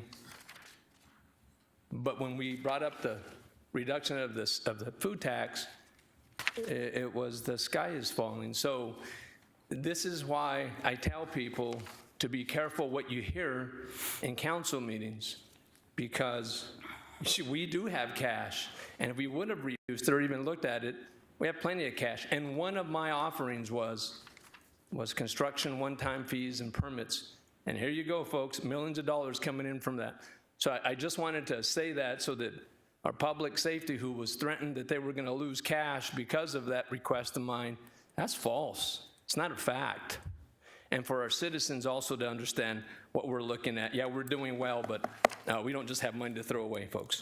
Thank you. Thank you, Mayor. Mr. Phelps. Yeah, Mayor, members of the council. So again, I want to highlight that we tried to differentiate between ongoing revenues that you build programs around and operational programs versus one-time revenues that could go away. So in this particular case, as what Ms. Rios said, is the vast majority of looking at the $39 million number is really from still a fairly aggressive construction market. Now, what we know is that as we build out our Loop 303 area, the amount of inventory for potential projects is drastically shrinking. So we're not forecasting, and we'll discuss this more in the future as we look at our 5-year forecast. We really think that the construction sales tax, the good old, the good days are now, but it won't always maintain and sustain that level. So our philosophy has been to the council is to try to use one-time dollars for kind of one-time projects, use ongoing revenue to fund ongoing. But so there's not been any intention of trying to be deceptive to the council. It really, I also want to focus on that the number of the 39 million was really, as Vicki mentioned, was a combination of increased revenue from what we projected, again, mostly construction sales tax, and I want to emphasize that we came in significantly less on our expenditure side, and that's really where you want to be at. You don't want to always be exceeding your expenditures, and because you've got good revenue coming in, you still want to have good fiscal policies. And so again, when we closed out our FY 21-22 budget, we came in with less expenditure than what we are authorized to do. So again, the broader story here is, as we go into the next series of discussions, we just want to let the council know that there are resources. This will afford you then to really, I think, as you discuss what you may or may not want to do with regards to the downtown campus reinvestment project, is that you don't also have to ask the question, well, we would like to do this, but I'm not sure that we necessarily have the resources. What we're going to show you is there are certainly resources here, and then as we get into our CIP discussions as part of our budget, once we know today what the council provides consensus on or not consensus on, we'll have another discussion coming up during the CIP, because now whatever this amount that is not reallocated back to the DCRP can now be available for other capital priorities of the council. So again, so we think this is really timely to kind of get direction on the DCRP. And so what we'd like to do is then start walking you through a series of potential opportunities there. And I'll be glad to answer any questions. Vice Mayor. Thank you. Thank you, Mayor. First, I don't think, well, I hope the general public appreciates the budget and the forecasted budget and the surpluses that we are enjoying. And quite frankly, it's due to council policy. Council policy was originally to develop the area around the Loop 303 for commercial, industrial, rather than residential. And that has paid off big time, but it's one-time found money. It's like I'm walking along the street and I just found a dollar bill. You can't use that dollar bill year after year. Once you spend it, it's gone. This is one-time money. Council has also wisely decided to take much of that one-time money and use it to the benefit of the entire city. That's why we have the improved streets, the improved lighting. Now we're all going to embark on improved right-of-way, improved parks. That benefits each and every resident of the city of Glendale. It also raises the image and the stature of the city as a whole. I had always previously been in favor of getting rid of, the food sales tax. But in the current environment, to do that is to ask yourself, where's the money going to come after you've used up all your one-time money? That's when you're going to have to reduce or see cuts in the budget. And I think that's what senior management was referring to when it said you could see cuts in public safety or wherever. Wouldn't be immediate until you used up all that one-time money, and then when you use that up, bingo, you're looking for ways to cut the budget. I want to commend staff. This is the first time I've seen this particular set of figures. And you know, and this may be occurring in a lot of cities, we could have grown staff exponentially. And that has not occurred. We have stayed within numbers that are reasonable. We still are not up to our, I believe it was 2018 staffing level. We're still not up to that level. Staff has been very prudent throughout the organization in the expenditure of funds, and this has allowed us, as a council, a great deal of leeway in deciding to do with all of this found money. I, for one, want to see this found money be used for the benefit of all of the citizens of Glendale, and proudly, so far, that's what we're doing. And I hope we will continue on that path. Thank you, Thank you, Mayor. Councilmember Turner. Thank you, Mayor. I wanted to touch on, well, I wanted to say something that and then the city manager touched on it, and to make sure we're all mindful of the fact that the surplus money that we're looking at here can also be used in other ways. It could be used to help make our parks the finest in the valley. It could be used to jumpstart this right-of-way program that everybody was in favor of 2 hours ago. There are other ways we could use this that will actually improve the lives of the people we serve in a much more direct way. And I would like us to be more cautious than the loftiest goals of this downtown project. Let's find something let's do something more moderate, and then in essence spread the wealth throughout the city and make sure that our residents are really appreciating the value that's coming to them for the foresight of previous councils in strip annexing that area in the first place, and for protecting Luke Air Force Base and all of that. Thank you. Councilmember Tomachak. Thank you, Mayor. One part of this conversation that I don't think we've had is that we're running out of bond capacity, I believe. So, and I don't know that there's been no direction provided to do a bond election, but I think we're moving in that direction. And in the event that the bonds do not pass, I think we need to be prepared. I know Parks, I believe, is running out in fiscal year 2024. Is that correct, Ms. Rios?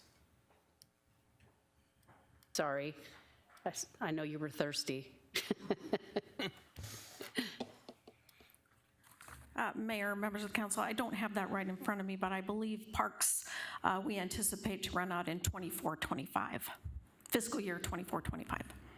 Okay. And excuse me, before I step away, we're talking about authority, so that we always have to use our terms very carefully, because when you're talking about a bond election, you're talking about the authority to issue the bonds. The capacity to issue bonds is a little bit different terminology, so I just want to make that clarification. Okay, but the bond authority would be how we would fund projects, and if we run out of authority, then we would either have to take another look at our CIP or find another way to fund those projects. Is that right? Mayor, members of the council, that is correct. If we had anticipated to pay for a park project, for example, out of general obligation bonds, and we don't have the authority, we would either have to forego the project or find a different funding source. That's correct. Okay, so that's something that I think has at least been in the back of my mind, is that the more nimble we are, the better we are prepared for the future. That's just, I think that's, in my opinion anyway, that's just good financial planning, is to, make sure, just because we have a lot of reserves doesn't mean, what did my dad used to say, just because you got $100 in your pocket, don't act like a drunk sailor. You may need that $100 down the road. So I don't know, growing up, I always made my son put half of the money he received from gifts in the bank. Spend the rest of it, but half of it has to go in the bank. So that's just my nature, is to be conservative by nature. I'm all for the City Hall project, but I agree that we should really be as financially prudent in moving forward as we possibly can. This is great news, but as you said, it's one-time money and we can't predict the future. We failed in a bond election the last time we did a bond election. I don't know what the mood and temperament of the residents are going to be, depending on the economy and probably a lot of factors that may even be on our control. But I think that's something that we need to be prepared for, is that this sounds like a lot of money, but when you look at our CIP, it's not a lot of money. So I think it's something that we should at least consider. Thank you, Mayor. Thank you, Mayor. I want to just tie on to that. The same methodology or thought process we used to dump the food sales tax item that I brought up, we should be using for this project, and that's be very conservative. I've looked at the plans, and I can tell you right now where I am, but I'll wait for the next item to come up. But that's the methodology we need to be using for this project. It's a great project, but we need to think about the way we said we had no money. So we've often talked about gentrification in the city and how that's happening around our communities, in some communities. That's exactly what's happening in downtown here at Murphy Park. I reported to the city manager some issues we're having with the library in Velma Teague. I spent 4 months walking that place at night, early in the morning before I go to work at 5 in the morning, 4 in the morning, 10 at night. I've come out wee hours of the night to see what's going on. There is some activity that I can't believe that's been ignored. But gentrification is happening as a result of this project, and I don't think we've talked about that, and I want to talk about that for a minute. We have a great project happening for the amphitheater proposed, the city hall proposed, which I agree and something needs to be done, and then the council chambers. But the library, nothing is happening to it. The park, yes, but the library itself, no. That is the oldest library in the city. It's very historic. If you walk in it, maybe the only upgrades, and they're good upgrades. There's some carpet that was done, some lighting maybe, but it's not kept up with the times. The council needs to consider what is really happening. We've got this great project around this relic and nothing is happening to it. Our community members and our students and our children deserve a much better library than the library we have, and we need to bring it back up to a standard similar to the ones that we have throughout the city. And some of this money that we found should go to that. And we should also look at this conservatively on the project and maybe reduce some of that and take the library into consideration, because I don't see the library in any of this project. But again, lastly, the thought process of not working with a reduction of a sales tax, we should be using that in this project. And Councilmember Tomachoff, she's absolutely right in her comments. Thank you. Thank you, Mayor. Thank you, Mayor. To expand on what I believe Councilmember Tomachoff may have been headed towards, I'm mindful of the proposition that the better stewards we are of the money we already have, the more likely we are that our residents will approve additional funding for this in future councils. And that's why I would suggest that, we've already failed at one bond election. I think we need to be very responsible about what we're doing on this project, be very good stewards of that public money, lest we sabotage the much needed authorization that we might be presenting to the residents in a future bond election. Thank you.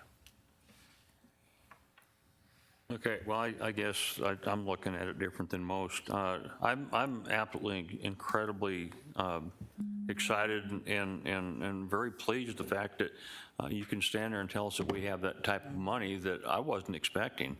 I had hoped, but hoping and realization is two different things. And to have the opportunity to know that we can pay for something until we start that fire, get that catalyst going for downtown. Downtown's not gonna come alive. We have to take the responsibility to get something going. Downtown has to compete with the Westgate, it has to compete with Arrowhead Town Center, it has to compete with a lot of places. If you don't give a reason for people to come here, they're not going to. If they have a great reason to come here because of what we discussed in the plans, then I think you have a better chance of people wanting to buy property and building more. Again, you got to have a place to start. We've talked about it, we keep approving these ideas of moving forward, and then we turn around, it's a country western dance. We're taking 2 steps forward, 1 step backward. It doesn't make sense to me. We have money available. We have an opportunity to make a difference. I believe we lost a bond thing a couple of years ago because we didn't get engaged early enough, fast enough as individual council members. I know that I got involved, but I got involved too late. And I'll take that responsibility and I'll take the blame for it. But at the same time, I think we have a great chance now to show that not only are we responsible with the taxpayers' money, but we're doing something with it to make the city a better place to live. I fully support this. Go ahead. Yeah, I'm unclear what's going on here because your comments shed some light, but we haven't even gotten to this yet. What we sold to the citizens of Glendale was a $70 million, maybe $71 million project renovation of City Hall. We know that our citizens have been asking for that. We know that the building was built back in the 80s and it has some deficiencies in it. we sold this as a $71 million project, not a $100 million project. And so what I'm disappointed in is that, yes, I did give my approval to continue on this project. And no, I'm not two-stepping back.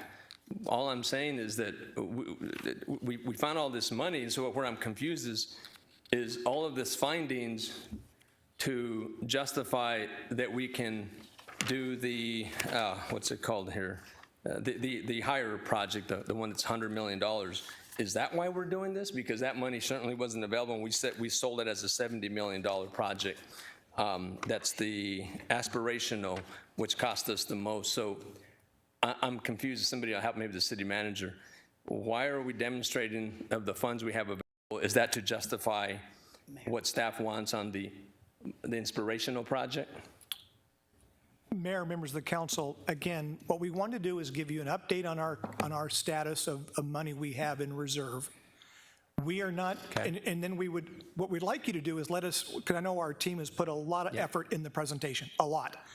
Walk you through, and we've tried to do is build a logic tree of decisions that build on each other. And at some point, when you come to a stop, then all the other questions become kind of, a non-issue. So we're not at all recommending that to do a $100 million project. We do have some recommendations as your technical staff trying to provide the council with good, kind of good tools to make a decision. But I think you'll let us kind of walk through the, presentation. I think a lot of that may be answered, Councilmember Aldama, for you on that part of it. Mayor, if I may, Mr. Phelps, thank you so much for that. And your staff has been waiting, and our visitors have been waiting patiently to give the presentation, and we're going to allow that. But I just don't want to lose sight that what we said to the citizens was a $71 million project. Now we've got options to go past $100 million. Let's just not lose sight of that. And what it looks like is when we say, hey, we got all this money, it's a great update, don't get me wrong, but it just segues into kind of a justification why we can do more. I'm not saying you did that on purpose or your staff, it just seems that way. Thank you for the clarification. Yep.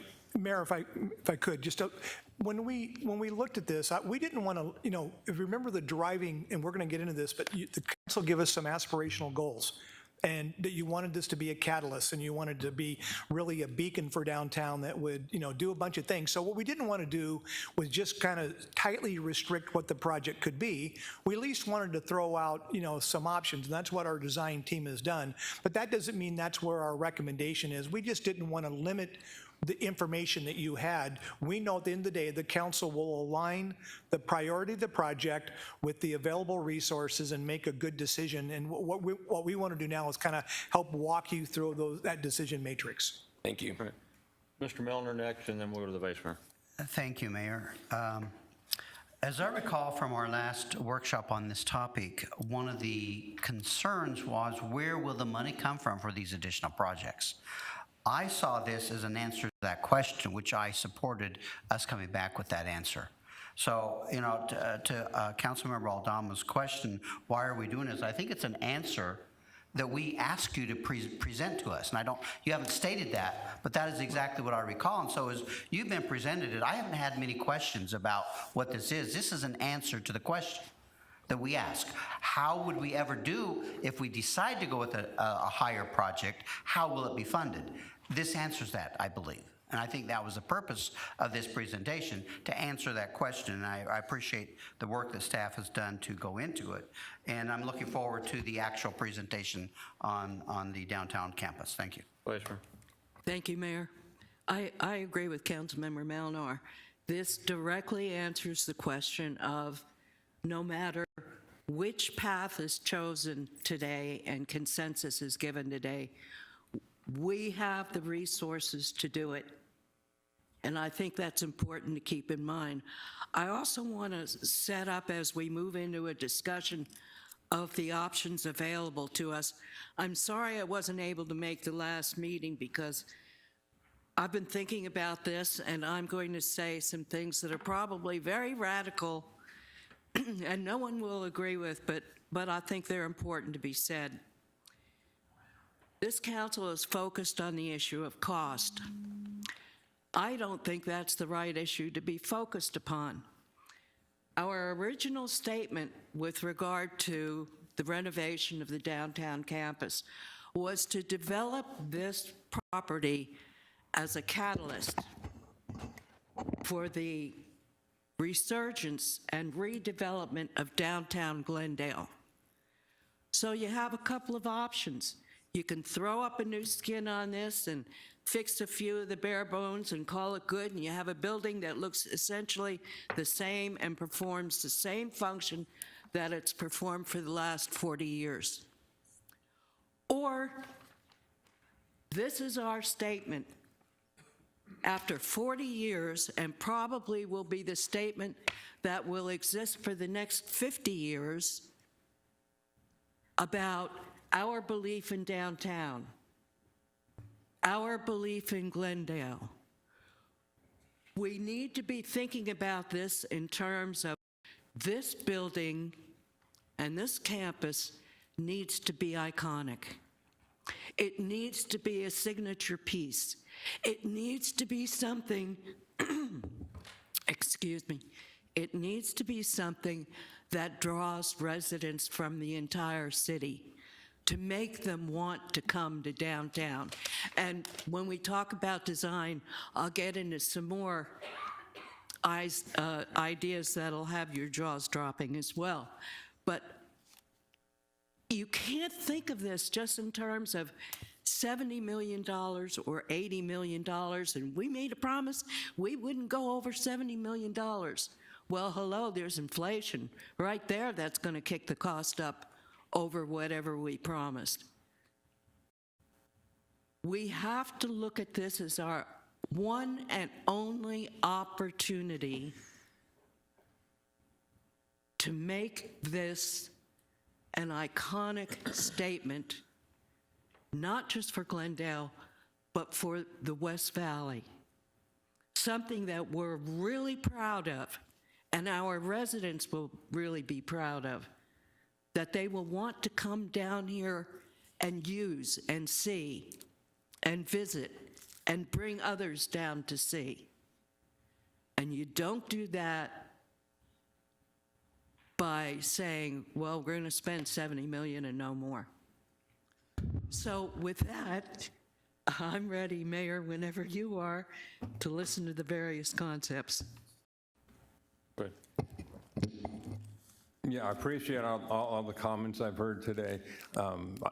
I look at it, it's all good news. We just heard good news on our financing, or the money that we have available to us. I would not want to make a decision and do it because I thought we couldn't increase it or decrease it because we didn't have the funding. I think this is good news, and I'm waiting to hear the presentation. Thank you, Mayor. All right, Mr. Phelps. Well, thank you. Again, we appreciate the input, and now we want to get down to kind of the crux of today's presentation.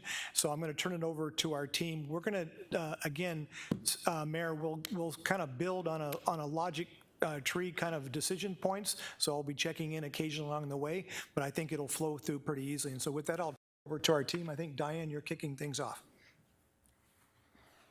Good afternoon, Mayor, members of council. Thank you for having us here again today. I appreciate the context of the conversation to set forward what we're going to present to you. By way of a recap, I wanted to share with everyone that this is a continuation of the previous presentation, the previous conversation. And what we're going to do here today is answer some of the questions that you presented to us earlier. We're going to highlight additional details and findings that are very specific to the different components of the project.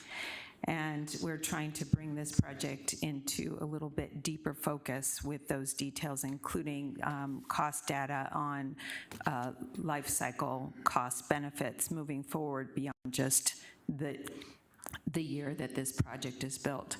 I will say, as your architect, that one of the things that we're faced with, to Councilmember Aldama's point, is stewardship of public funds. I mentioned last time that we do specialize in public projects, and we honor that when we begin to look at the parts and pieces. I do also think that it's our role, particularly in this early stage, to give you all just tools to make decisions with so that you understand kind of the broader implications. So before we go to the next slide, I would like to say that today's presentation is really about three things. As I mentioned, it's to bring fidelity to the numbers that we presented of the various options. Number two, options for more sort of surgical interpretations of what happens in each of the schemes. There were questions about maybe doing hybrid and understanding exactly where the city's money is going. An understanding that, as well as your budget, you have very clear aspirations for making Murphy Park your City of Glendale's sort of green living room once again, and bringing it back to what it once was as far as a symbol of your community.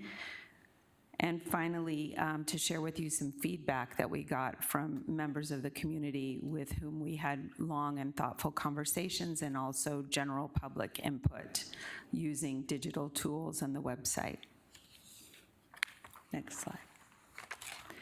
So we always start our presentations just coming back to what you asked us to do as a council, to create a downtown campus that is truly the heart of the community, keyword campus, not just City Hall building renovation, to make the amphitheater more workable, and become a destination, to consolidate the many community services that Glendale offers, to create a workplace environment that is commensurate with the staff and future staff that comes to work at the City of Glendale every day, and to build something that recognizes your identity, both past, present, and future.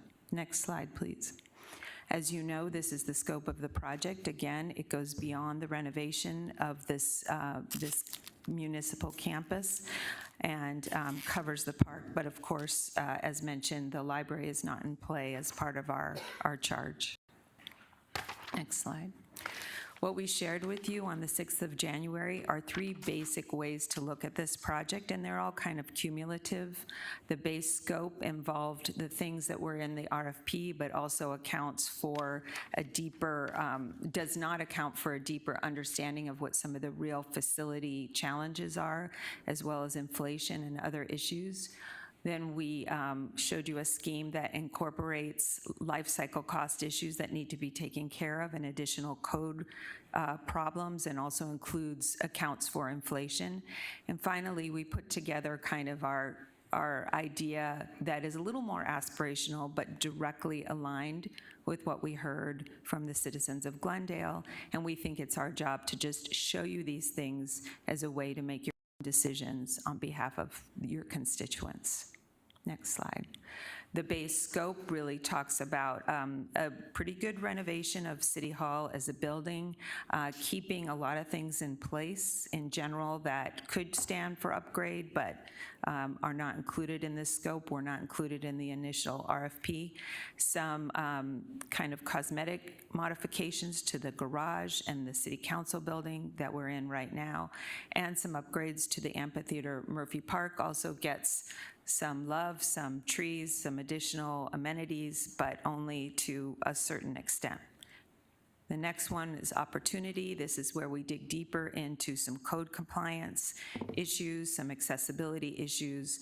We get a little bit more fidelity and detail and into Murphy Park, and you can see the park now spreads to cover the full campus. It's not just the center, but it grabs hold of all of the buildings, creating a true city municipal center, and a little bit more fidelity as well to the amphitheater space. Next slide. So the aspiration kind of tips a little bit more toward a grander sort of scheme for the amphitheater. There's a lot of kind of excitement for this space, but in general, all the Scheme B and Scheme C cover programmatically very similar things, but C just brings it to the next level in terms of a larger amphitheater, arts and culture kind of presence in Murphy Park. So one thing that you asked to make sure that we do as part of this project, and not just on January 6th, but since we received the go-ahead to work on the DCRP, was to make sure we're in constant communication with the community.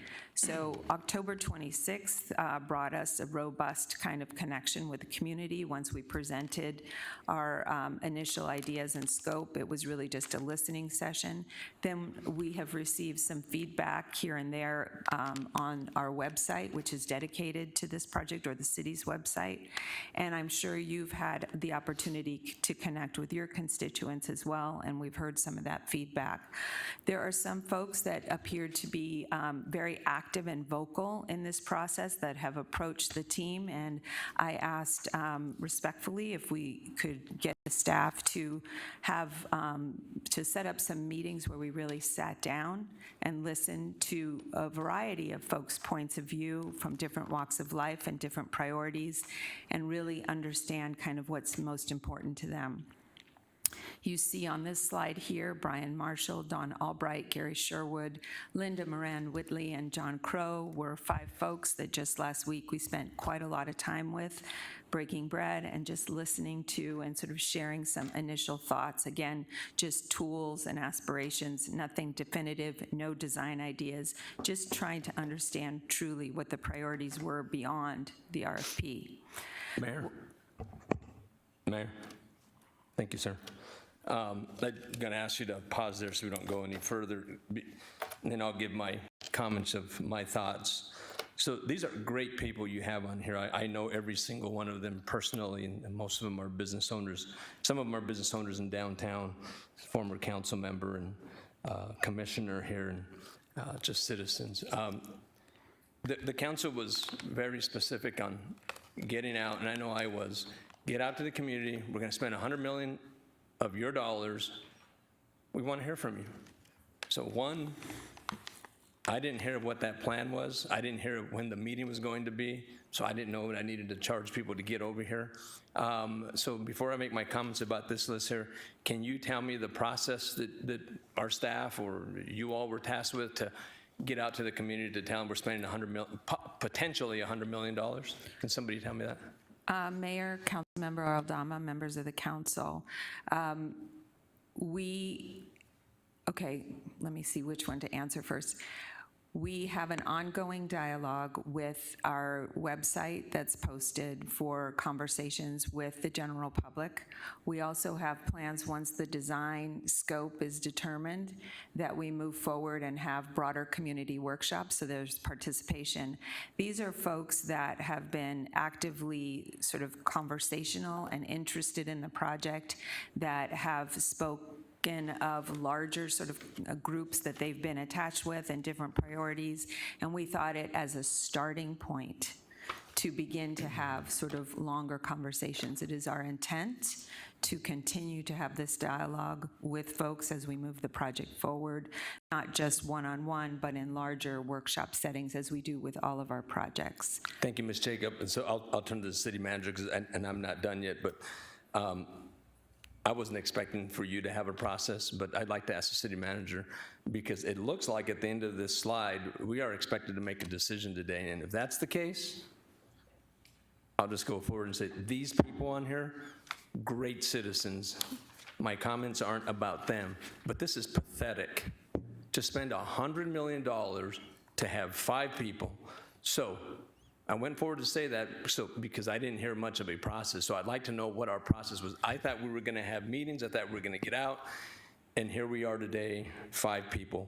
I tell you what, I know every one of them, and they probably brought you some really good ideas, but not what I expected. So can you help me with that? Mr. Phelps. Mayor, members of the council, we'll be glad, Councilmember Aldama, to provide you the staff reports that laid out our engagement plan. We did that last fall. It showed the check-in points for the project, so I'll be glad to update you with that information. What I think if you'll once we get through Diane's portion of this, what she's going to do, and I don't want to steal her thunder, what she learned from the 5 who've been most active is, I think, will be reflective of what you will likely hear, no matter how large the base would be, is that until we're able to start showing some of the design concepts around the park, they have a huge interest in what the park is going to look like and how that's going to come together, the hardscapes, the shade, all of that. They're going to be very interested in that. And also said that it's hard for them to weigh in on a white building, because as you know, we haven't done any exterior types of elevations, textures, glazing, colors, because that's going to come later. And so they're saying, we'll get far more engaged and provide input when we really have something more that we can do that. So we have, at every point and phase of the project, we have a prescribed time when we'll be going out and soliciting feedback. What Diane did, I think, should be complimented, because one, the group that met in the downtown, we had the big meeting. We said, keep following, always provide us input on how things are going. We hadn't received a lot based on the January 6th feedback. So then she took it on herself to go back and look who was most engaged at the community meeting, the larger community meeting. And there were really 5 people that tended to kind of represent a lot of different interests that were around the table. So for example, Mr. Sherwood, I think, is very involved in the Historic Society. And so he kind of, he wasn't speaking on their behalf, but he certainly was seeing things kind of through that perspective. So what Diane did on her own was said, well, since we're not receiving written feedback like we've envisioned would potentially happen, she thought she would just engage in a conversation. And again, I think there's going to be, when we get down to more schematic designs on the park and on the building itself, we clearly are going to bring that information back to the community and get feedback so we can then come back to the council. Today, the decisions that we're asking you to do are going to be a series of things that include, how we deal with inflation in the budget, how we deal with some safety and compliance issues, and then a couple different options for opportunities. None of that is kind of final design or aesthetics or how the ultimate project's going to look like. So yes, we will be going back to, as part of the engagement plan, we will be having a lot of community meetings, but it's really more when we can start showing them actual designs. If you remember from January 6th, we haven't been able to put any energy into the park design.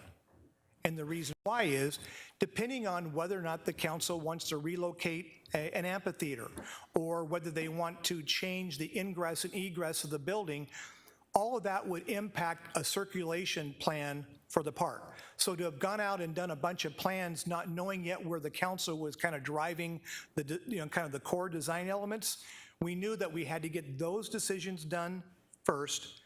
Then it'll be like, we figure like after today, assuming that we get consensus on these items, we'll be able to flip the switch with the design team that can really go into fast motion on really now addressing the park. And again, we're going to walk you through the schedule, but it's not too far down the road when we're going to start having design elements of the exterior of the building and those kinds of components available for review by the public and most importantly, the council.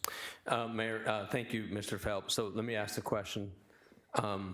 Today, are you asking this council for consensus on which option and the dollar amount for that option? Mayor, members of the council. Yes or no, sir? Yes, sir. Okay, that's my point. This is pathetic. Your team was supposed to go out to the community and find some way to connect to lots of people, not 5 people. I value the 5 people, 500%. These are good people. And Ms. Jacob, you did a really good job. Thank you. This is not yours. This is the city of Glendale. You can't ask us to give you consensus without first going to the community. 5 people on presentation is not enough. We didn't even hear where the meetings were going to be so we can activate our communities. We didn't do that. We didn't have that opportunity. So to ask for consensus today is even more difficult for me today than it was the last workshop. Thank you, Mayor. I want to go to the Vice Mayor next, but before I do, I don't think that's correct. I think the city manager gave a great explanation of why they did exactly what they did. It's going to go to the public. We're not going to pass anything until the public does this. But it's difficult for them to know, how do you go to the public unless you know what the council is wanting to do? I'm not going to get into discussion. I'm going to go to the vice mayor next. But I think it was wrong in saying that that was pathetic. I think it was a little cold.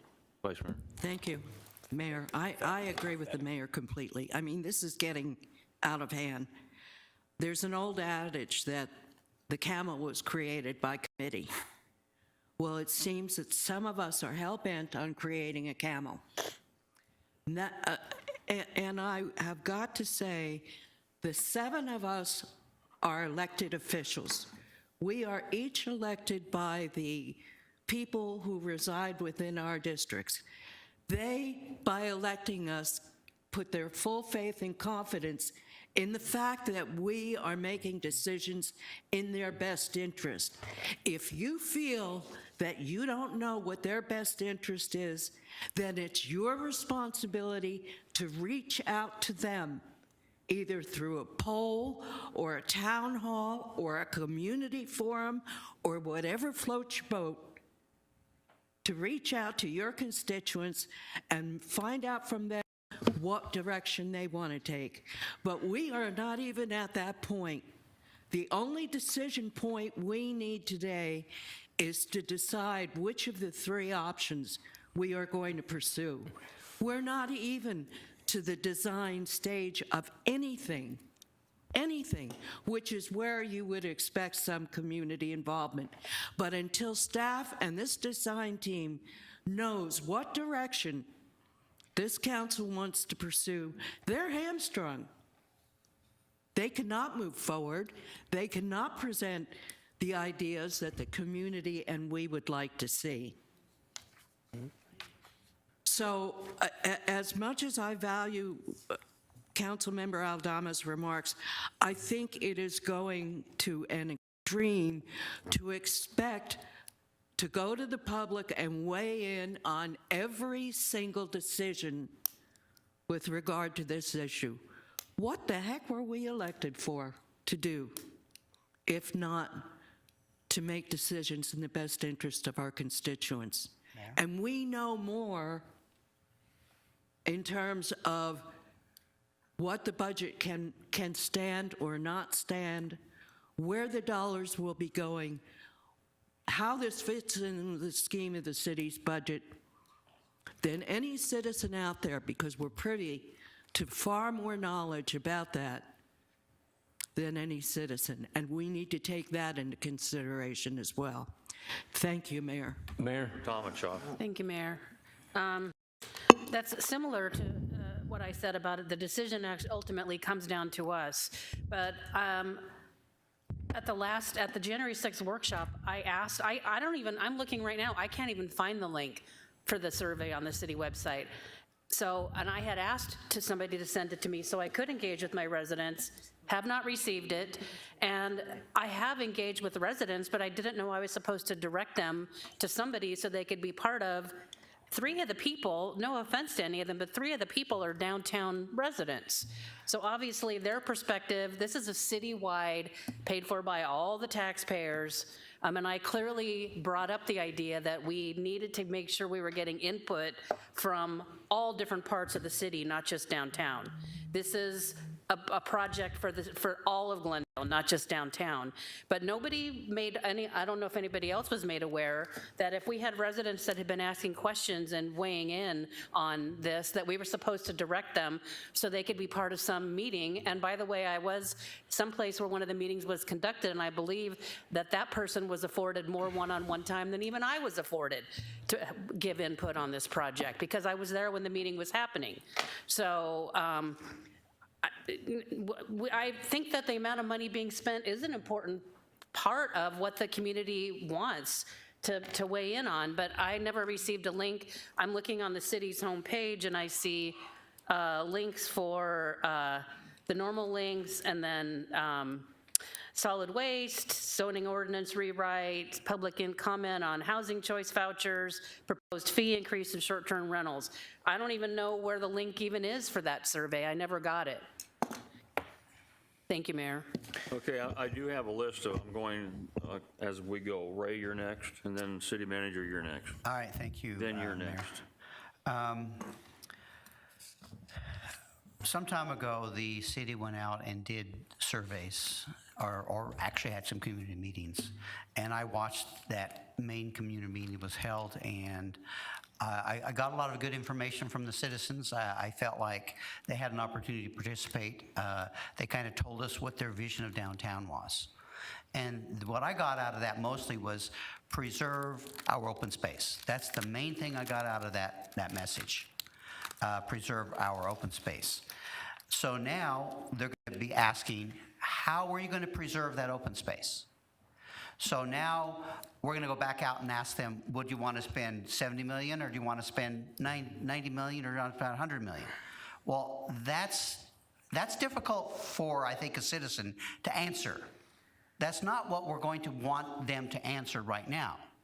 What we want them to answer is, let's give you some ideas and some options, and let you respond back to us how you think that would work to create the downtown that you want to see. We're a chicken and egg here. Councilmember Malnar, Mayor, if I may, just make a brief comment that might be useful to the conversation moving forward. There's a lot of math coming up. I know you have a preview of this presentation. A lot of what we're talking about is kind of nitty-gritty aspects of how to decide what to do for this project that involves just kind of upkeep of facilities. There's very little that goes in any way, one way different to another in how it impacts our citizens. So I would respectfully ask you to let us continue with the presentation, because you might have some information that will then further your perspective one way or another. It may not change your perspective, but it's just more additional work that you might use to formulate your thoughts as you comment moving forward, please. Thank you. And again, my point is, again, going back to, do we need to stall this and go out and do more community meetings? That's the issue that we're addressing right this second, I believe. That's the question, the point that came up. And so I just believe that based on everything that's been presented, the public wants to be able to come back and have a conversation, but they need something to converse about. They need to have, what is the council thinking of doing? They want us to make a decision and say, here's a plan. Now, if they all come out and they say, we do not want to do the middle plan or the high plan. We want the low plan because we want this or we want that. I believe what we need to do is present a plan to them, and that's what we're doing here, is we're trying to decide which one of those plans we want to do. So let's move forward, let's listen to the plans, let's choose a plan, and then let's take it out to the public and make it a big event for the public to engage in. I think that is the plan that's always been there. We just need to move forward. Otherwise, we could delay this for months and even years if we keep saying, well, we're going to go back out to the public and ask them if they think we should put 12 trees instead of 10 trees. You know, that's the detail that we don't need to get to right now. We need to just come up with a general, this is the general plan we'd like to go with as a council. Residents, what do you think? And let's move forward. Mr. Phelps? Well, Mayor, members of council, I was going to echo what Diane just mentioned. I just would request, as your city manager, making a personal request to each of the 7 of you. We've worked really hard in this presentation.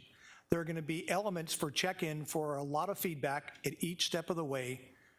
Would you allow us the opportunity to walk you through what they have spent weeks on preparing for today? And I'm just asking as personal courtesy to me, if nothing else, for knowing how hard the team has worked, can we get into the presentation? And then at each step, I assume, Mayor, you're going to give an opportunity for everyone in the council to kind of weigh in and provide. at the end of the day, we may walk out of here with no consensus to move forward, but we just need to bring you the options and to show you what's in front of you, and then we can go from there. So that's just my request that we, I think Diane's kind of ready. I think we can kind of move into the, a number of the different cost benefit elements. But again, it's your meeting, so I can't tell you not to speak. All right, well, thank you. I am going to take Councilmember Aldama next because I was holding him. I won't be taking any more questions after you're finished. Thank you, Mayor. I appreciate that. I really do. I'm just going to rebuttal a couple of comments.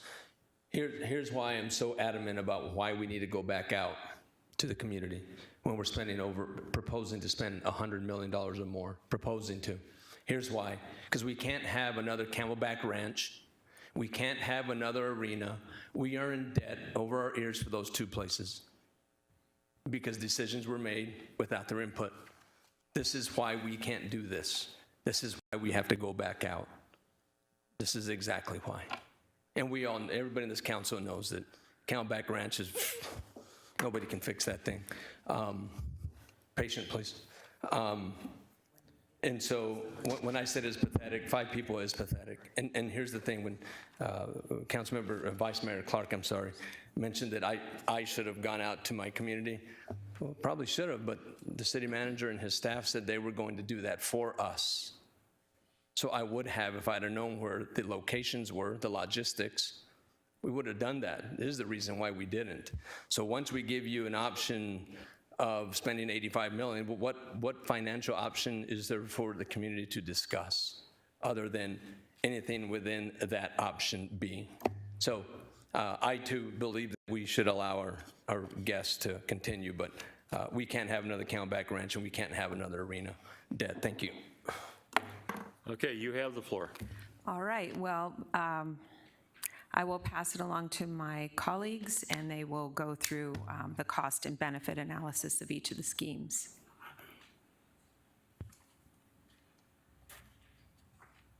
I think this is on. Can you hear me? Council, Mayor, Vice Mayor, Council. Thank you. I want to walk through, several slides here, a handful of slides. I know you had them earlier, so I don't know if you had a chance to go through them. So if we just go to the next slide, what I want to describe is how we broke this down in the logic. So we're working left to right as we as a team put this together, and that includes us as the architects, our engineers, and the construction managers that we've been working with. So big picture on the left, we're talking about category, then we start to get into specifics, which that'll be the next column, the column that you see there that says cost. After that, as we go further along, we're going to describe why we're bringing these things up, and then further along, we'll talk about benefits of some of the things we're looking at. So as mentioned earlier, first, make sure you're looking at the 62.5, which is the project cost once the continuity of operations has been taken off of this. So we're starting as a base point of 62.5, and I'm going to walk you through how we see this number and how we see different things that are decisions for you.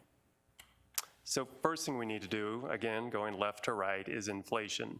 It's pretty easy to see, actually 13% may be a little bit conservative, but we've seen about 13% of inflation over the last 15 months from when this budget was set. So that represents about $7.9 million. To get what we were looking at with that same dollar, so if you had $1 then and you're trying to buy the same thing, you need to do more than $1. So just simple math here. With that 7.9, then you're looking at a base project that includes inflation at 70.4. So then the next slide, as I mentioned, we've had a lot of opportunity over the last 6 months to really dig into this project. Excuse me. Oh. So this is a check-in point. So excuse me on that, Mike. So basically what we showed is we stripped out the continuity of operations. We reset the budget. So all things being equal before inflation, we would have $6.5 million kind of to the core project. What we're saying now is no control over inflation. If we apply a 13% number for the last 15 months, and as stated, really pretty conservative, that would add $7.9 million. So the first question of the council, if we take the 7.9, we add it to the 62.5, it really says that our new base, keeping dollars equal from what we presented back in really 21 when we started locking in the number, is the council comfortable with now calling the new base accounting for inflation to be 70.4? So we're just looking for consensus on that. And here's the reason why it's important. If you say, no, you need to absorb the inflation and keep it at the 62.5, then we have to really totally rethink the project. So this, for us, it's a simple, or not simple, but a straightforward request. But does the council accept the notion that we have approximately just under $8 million of inflationary impact? We add that to the base budget. So when we talk about the base scope, it now is 70.4 million. So Mr. Mayor, that's the question I would, we're looking for here, because if we say no to this, the presentation stops, because we're going to have to go back and rethink this and then come back to the council later time. Is there a consensus on this question? Yes. Yes. Great. Moving on. Okay, thank you. So next, and again, you'll see the graphic on the left, so going from left to right, we're trying to make sure we've captured the information and it's as clear as possible, because there's a lot of detail that we've gotten into with ourselves, our engineers, and the CMAR. So I was starting to say, the last 6 months, between discussions we've had with you, with the community, with city staff. Talk into your microphone a little bit better. Sorry. Conversations we've had with you, with city staff and the community, and all the effort that we have had to dig around this building. There's certain things that we have discovered with our engineers and our contractor partner that weren't necessarily part of the original scope at that point, because it was preliminary. So the first thing we're looking at is compliance and safety. So code compliance, building safety, and ADA issues. So there's a whole series of things that you have going down through City Hall, through the site, through the garage, and through Murphy Park. If we tally all of those together, you're looking about $5 million to take care of that. And the main reason you would do that is because that's the same requirements that you are, as a city, requiring any of your private partners that are doing buildings here. So that's primary reason. Other reason is it does then follow code, and you are providing the most code compliant safe building possible. So quickly, to go through some of those, there's, in the City Hall, there's ADA access in and around the city. The bridges coming from the garage are not ADA. There's code compliant elevator, code compliant stairs, very minor detail, but backflow preventer, which is legally required and you don't have. Specifically, if we're looking at the elevators, what it means to be code compliant is you have to be able to have a gurney get in there. So again, code life safety, it can't fit in there, so it doesn't meet. So if we're doing this level of renovation on a building, these are things that just fall into place that you have to do. So one of the elevators would be updated with this. Again, when we talk about the garage, ADA access within the garage, the fire alarm does need to be updated. I think we talked about some of those before. Murphy Park, again, with width of sidewalks and condition of sidewalks and movement around there, that's not necessarily meeting what we should be doing for current codes. And then there's, again, back to what you are requiring community partners, private partners to do. We have a drainage, site drainage issue in the park, in the campus, that's not being taken care of. I jumped over site access. I'll just touch on that quickly. So right now, how the campus was designed is the garage isn't necessarily part of the campus because you have a thoroughfare going through. So related to ADA access coming from the garage to the council and City Hall, we are looking at revising the turn lane so you don't have this cut-through traffic going through, and it therefore becomes part of the campus. So just as a stopping point, we're looking at all those things in this category here as base scope.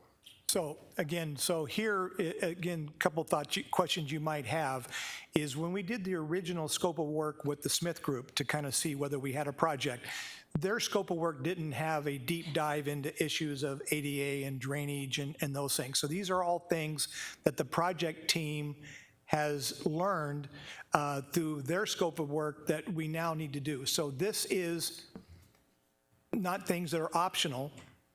This becomes a decision point because if you say we don't want to adjust our budget to accommodate the $5 million of safety and compliance issues, then what we will need to do is to find a way to cut $5 million out of the actual scope of work, which, you know, can be done, but that's why we need a decision today, because it has a dramatic impact on what elements would be included. So what we're saying is that because you have to do these things, it's not an option, that we take the base scope.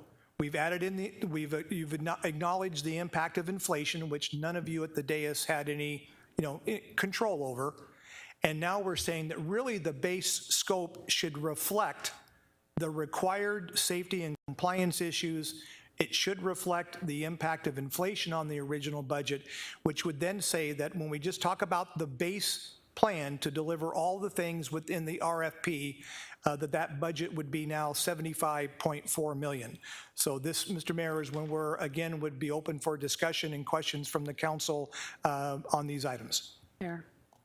Thank you, Mayor. Could you be more specific about the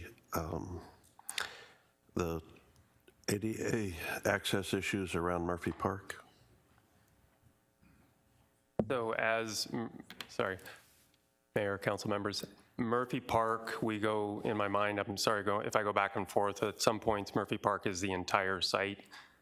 You could look at Murphy Park as everything to the right before council chambers was there, but there's areas that connect Murphy Park to the amphitheater, that connect Murphy Park to the buildings proper, that you have some issues around there. And then if your sidewalks aren't level and there's cracking and things like that, those have to be taken care of. Probably if you're looking specifically at Murphy Park, the bigger issue there is the site drainage, that it's not taking care of the water, that the overall campus is not taking care of the water it's supposed to retain. Mayor, then if I understand correctly, regarding Murphy Park proper, the east side of our campus, let's say, just regular necessary maintenance to the existing sidewalks and that sort of thing will cure those issues, and then we have to address some drainage in areas where there's not proper drainage. Correct. But it does not necessitate completely redoing all the sidewalks in the park around the library and all of that. And, well, we would have to go through and show you how much there was. And that gets into some of the design issues that we want to get to with you. There's opportunities to look at how much paving there is, opportunities to maybe reduce paving, but those are all things that we would talk to you about. If we want to keep all the paving exactly where it is, then there's a portion that would have to be replaced and brought up to current standards. Okay, thank you. Thank you, Mayor. So just to make sure that I understand, so base scope A that we're looking at, that addresses any unfunded mandates in the building, in the whole campus, as far as ADA compliance? Council, Mayor, sorry, unfunded mandates? Things that are basically have been, federal ADA requirements that we had, that once you, just like we've done when we do our streets, we have to make the curb, gutter, sidewalk improvements. Correct. Anytime you start doing anything, now you have to bring it all up to compliance so this addresses everything on the whole campus, amphitheater, and everywhere. Correct. Everything would be ADA compliant. Correct. Okay, Mayor, I have one other question. Is there an assumption of a 10% contingency on all of these? So, Jesse, Mayor, Council, when this is project budget you're looking at, as we're working with the contractor, there's construction budget, and then within construction budgets, as you move through the phases, there is contingency, because we're working with non-complete drawings, obviously, at this point. Mayor and Council, if I may add, that the numbers that you're seeing at the top and the right and upper right-hand corner, these are the entire project costs. So that includes the cost of construction and the indirect costs associated would include contingencies as well. Okay. Thank you. So, Mayor, we are looking for a direction from the council as to whether they're comfortable adding in the safety and compliance into the base budget. Well, yeah, and I just had one, I don't know if it's a question or a statement. The gurney access at one elevator actually intrigued me because you don't think of those type of things until something happens. Correct. Something bad. Somebody was to have an accident here in City Hall. third floor, fourth floor, and fire department has to show up and they have to take them out in a gurney, they literally can't get them in the elevator. Other than pushing them out the window or fold them up somehow, it's about the only way you're going to get them out. Correct. I mean, they will do what they have to do to get you where you need to be, but if you're trying to meet the current codes, you need a slightly deeper elevator. Okay, so I just want to be clear on that. Yeah. So with that said, that needs to be done, whether we did any of this, that should still get done. Correct. And I can only imagine that while you're doing all this remodeling, that would be the ideal time to do that, because that literally would change the entire idea of the elevator bank itself, because you can't make an elevator bigger without making the closet for it, or whatever you want to call it, the bank, bigger. Correct. So, and there's, I mean, to me, it just seems like it makes sense. I'm not sure why we would discuss that, other than the fact that if you don't talk about it, you don't know how to deal with it. It's something that's required when you change, but not until you do. But I don't want to be the guy that you're taking out in a gurney or throwing out the window, unless it's fixed. So, do we have a consensus on this part here? Yes. Yes. Yes. Mayor? thank you. Go ahead. To the point regarding the gurney elevator, I mean, the building's been in place for 40 years, and I don't know if we've ever had to take anybody out in a gurney or not, but, you know, it would not be impossible, I don't think, in our shipping elevator there. Do you have a general cost? It sounds to me like, oh, the cost of the elevator is only X, but now if we're going to have to change the whole design and the bank and all of that, now we're looking at X times 10. Mayor, Council, there's a lot of things that start coming into play. So what may seem like a simple little, let's make the elevator bigger, it impacts everything within your hoistway and your equipment that deals with that. So I think, you know, we can find the detailed numbers of what all those costs are and share that with you, but it's not as simple as just knocking out the back wall of the elevator and making it deeper. It does get into the hoistway of the elevator and the equipment. Right. You end up getting a new elevator, the good news. Well, and that's my point, that it's not a little simple deal, and it may not really be necessary. What's the difference? Does it mean that the paramedic stands to the side of the gurney instead of at the head and the foot of it? Or, you know, is it that a gurney literally won't fit in there? So the only way I could respond to that as an architect, I can't do that. So I can't renovate and have your building renovated without having an elevator in there that meets code. And there's some code, I'll be the first to make lots of arguments against some code issues, but there's certain ones that they are in there for long-term life safety, and that's what everybody has proven that that's the way to do it. Now, yes, the fire department will get you out there, or anyone else, as they need to. But I can't make that decision. It seems about it. Nah, I'll let it ride for now, thanks. Okay, moving on. So if you've noticed, again, going from left to right, we had A's before, so now we're in what we call B, which these are opportunities. And what we're looking at here, we have two of these slides. The first one, what we're looking at is technology and end of life for this building. And elevators is first, so we will talk about that. So what we're looking at here, when we get into the 40-year-old building and what was listed in the scope of work, we were not going through and giving you a new system. We were gonna fix mechanical, a couple of the units that needed to be fixed. We were gonna fix plumbing where it needed to be and work with electric as what it was gonna need to be. Same with the elevators. We've already talked about the stairs and code issues. So if we talk about your building system, heart and lungs and getting around here, and we have two major categories. So if we talk about elevators, the two other elevators at a cost of 1.6, so you can kind of do the math there, as I was mentioning. And the reason you would update these elevators is it relates to life safety, but we could say we've covered that with the first elevator. So that's kind of a side issue here. But what happens is you get 3 new elevators that are all the same system, all the same controls. You get rid of a lot of ongoing maintenance that's happening with those elevators. I think they are currently planned to be replaced in about 5 years.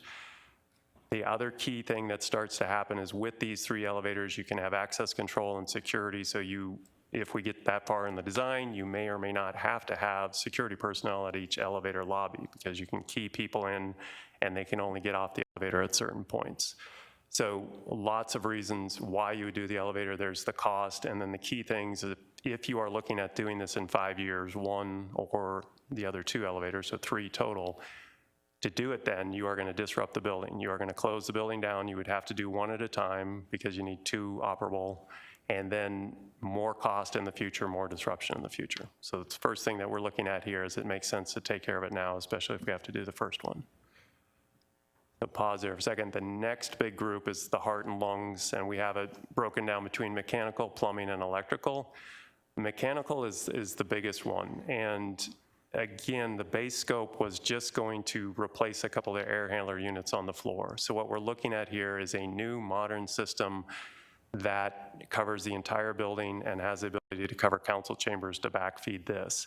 So what happens is you go to you place it where it should be, which is up on the roof. You have equipment that you can take care of issues up on the roof.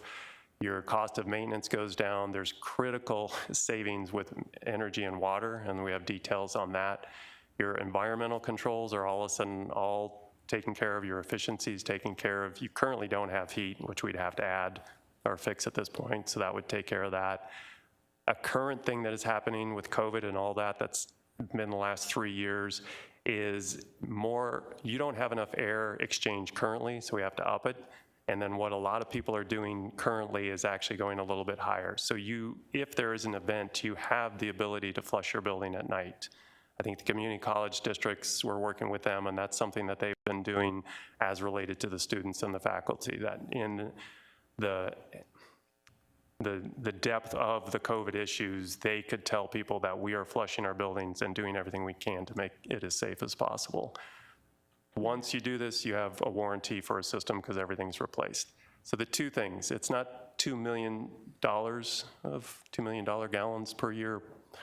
Someday it will be soon. It's 2 million gallons per year. If we replace the water towers out there with air-cooled towers, newer technology, we save 2 million gallons of water. That's close to 90% of the water that this building uses. And then within all this, between maintenance and energy savings, it's about a 10-year payback for this system here. Mayor, I have a question, Mayor. Thank you. So I was confused because we were told, maybe they're the same thing, but we were told that the cooling tower, the chillers out there were rebuilt, and then we were told they were repaired. But so I checked at the January 6th meeting, that's what we were told. So I asked for more information. So they basically were completely, as what I understand, refurbished in the RFP went out in 2015, so it's probably 2016 when it actually took place. So we're probably 6 years into the life, or 6.5 years into the life of the rebuilt chillers. So they should have another probably 10 years or so of life left. I know that they're not energy efficient. I know they use water, but you mentioned the roof, and I know that the roof needs reinforcing and all of that anyway, which I agree with. Would it be possible to do the roof, what needs to be done with the roof, but in the meantime leave the chiller where it is and get more use out of it? We spent $1 million on it just a few years ago, and then at some point in the future put moving the chiller up to the roof in the CIP some years out, and how much would that save if we just took moving the chiller out of the project? Because of some of the scope you shows landscape, I think it would be easy enough to improve the appearance of that by landscaping around it and postponing moving that chiller because we invested $1 million in it just a few years ago. So a couple thoughts on that, Mayor and council members.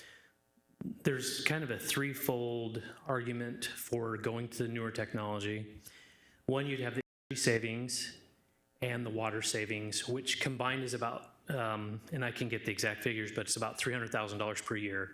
So that's one year of use is about 1/3 of the cost invested. The water savings, obviously, as we mentioned, we had previous presentations of the importance of water savings.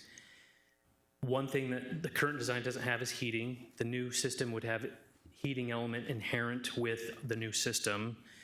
And then the fourth thing is the programmatic space that you'd be picking up on the ground level, but also replacing the 4 handlers that are currently existing on the building floor. Those go away, and so you'd be picking up square footage on each of the 4 floors. And so when we look at that, you are correct, there's been an investment made.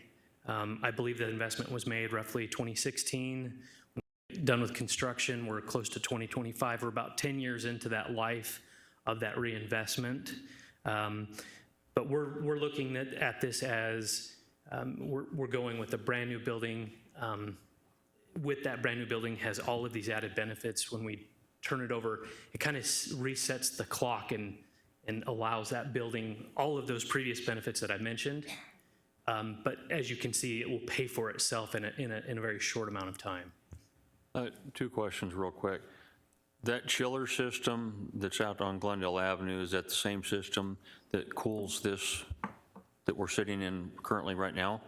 It's also the same one that doesn't allow for us to have heat in there where we all have frostbite right now. Yeah, my feet are cold right now. No, it's Yes, cold. Yes, it does not have a heating element. But the new system would have a capacity of heating. Correct. And currently, if I'm not mistaken, a lot of the offices in City Hall, everybody has these little portable space heaters. There's got to be an energy savings by not having space heaters any longer. There has to be. Yes, definitely. Which is not factored in here because it's a good point. That's a very good point. So were you done? I don't know. Yeah. Okay. Okay, go ahead. So next is plumbing, and I think that's the one that you have the most direct experience with, but whether it's the storm ejector pumps that aren't working and have had flooding in the lower levels, or the forced main, which is your sewer ejector, that not working. So those 2 things should be replaced or recommended to be replaced because of the issues and how much money you spend fixing when those happen. So I think you're forecasting that the site drainage would be every 3 years, and you have to do something with that. And then the force main on the sewer side, it's unpredictable when that's going to go, but when it goes, obviously you're going to shut things down and you're going to have disruption. I didn't understand the what? So sewage from here goes over there, and then it goes in the basement. And sewage in the basement is below your sewer line in the street, so you have to have a pump, force main ejector that gets it out. The same thing happens on your site water side. So the water for the campus makes its way to Murphy Park, and at some events it doesn't stay there and it overflows into the building, hits the basement. And I remember that. Yeah. So we're looking at taking care of those issues, and then there's basement waterproofing issues within the walls that obviously will be part of that. So again, we're looking and trying to gather information with city staff. It's like, how much money are you spending per year on that? How much money would we need to fix these? And between those 2, plumbing's about a 5-year payback on that one. If I jump into electrical real quick, emergency generators, you've seen have its issues, and you have a temporary one set up every now and then. Within the building, there's gear and panel board that we weren't necessarily going to upgrade, but if we do, we can get a more efficient use of the electricity. And we're testing this again with the cost of ongoing maintenance, and with the money that we have for that, that's about a 10-year payback. And then specifically on the generator, I think right now you guys are planning on replacing that in about 5 years. So we're just trying to pull that forward while everything is shut down and all the construction's going on. I think that summarizes the opportunity when we're talking about technology and end of life. So again, Mayor, this is an appropriate time for the council kind of to weigh in. Again, just as a reminder, I think it was Councilmember Tomachoff had, at the prior January 6th workshop had said that the council would like to see some options, kind of not just all or nothing. So now we're starting to get into, a series of things. Now, in theory, I think we could probably separate these 2 projects, but in reality, at that level, our recommendation is to go ahead and adopt these changes, because at the lengthiest, it's about a 10-year payback. As we said earlier, this building, I think Vice Mayor Clark mentioned, is about 40 years old today. So we can amortize out these improvements out over more than just a 5 or 10-year period. And so I think that 10-year payback is actually is very good. What I can tell you from private sector experience, if this building were owned by the private sector, using institutional money at which to remodel it, this would be not even a question mark, because they're looking for long-term ownership. They want to invest in the building and its systems and its core elements to have a long lifetime. I think the most important thing for me is the issue of air handling and moving air around. That has never been on my radar screen until 2020 when COVID hit.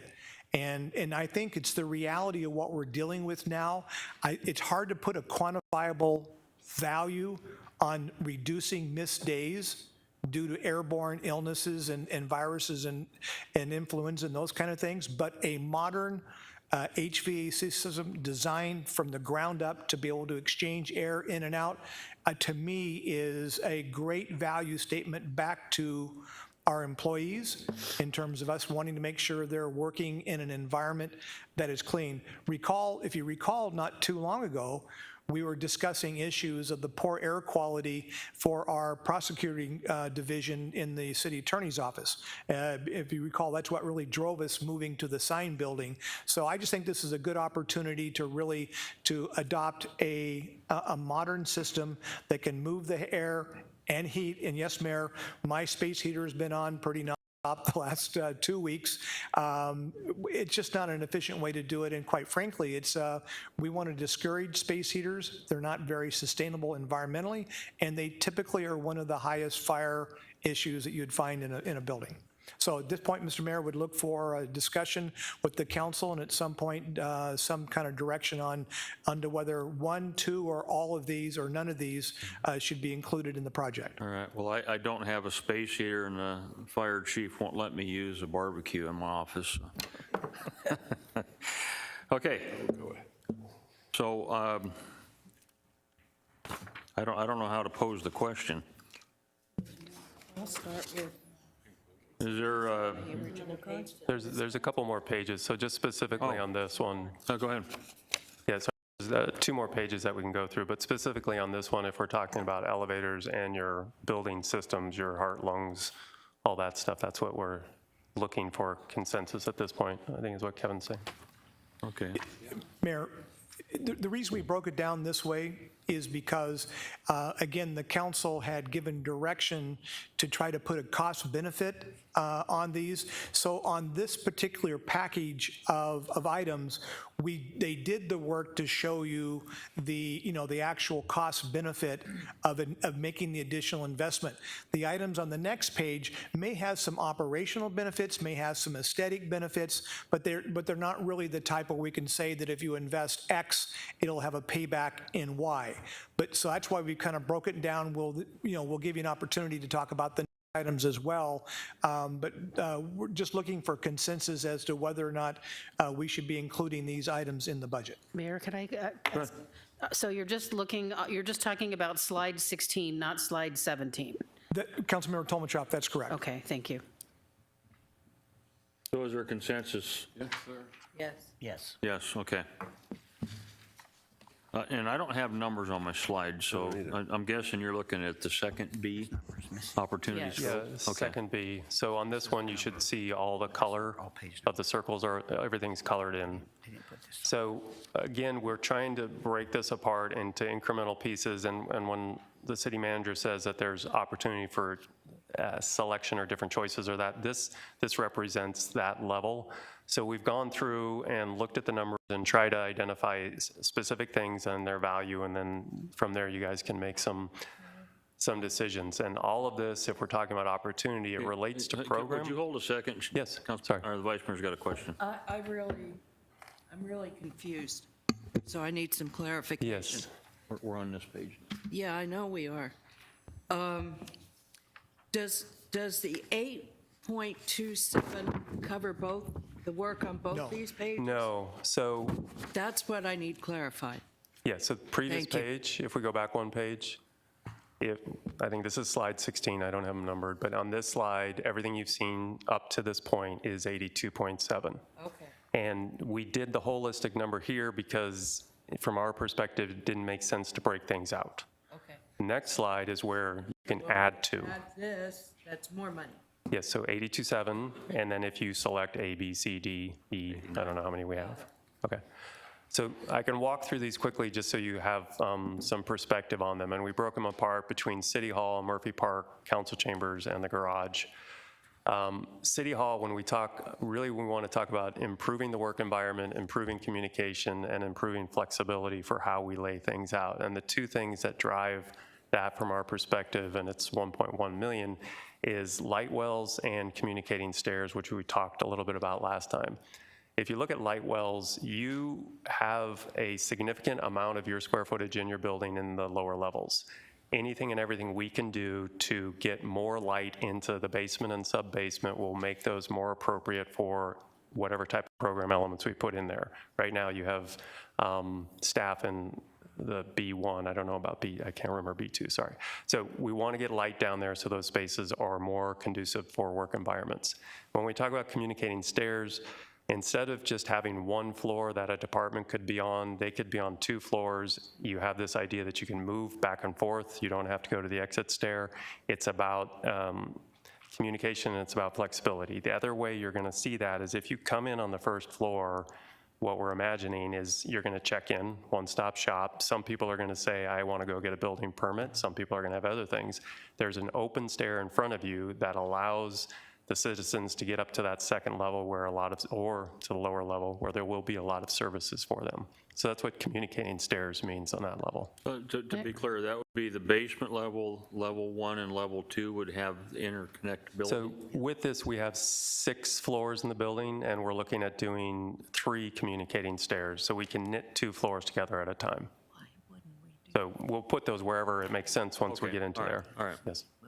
Thank you, Mayor. I'm confused about this too. So we would still have elevators to get people from Definitely. one floor to another, and we also have the fire. Exit stairs, like, yes. obviously the exit stairs.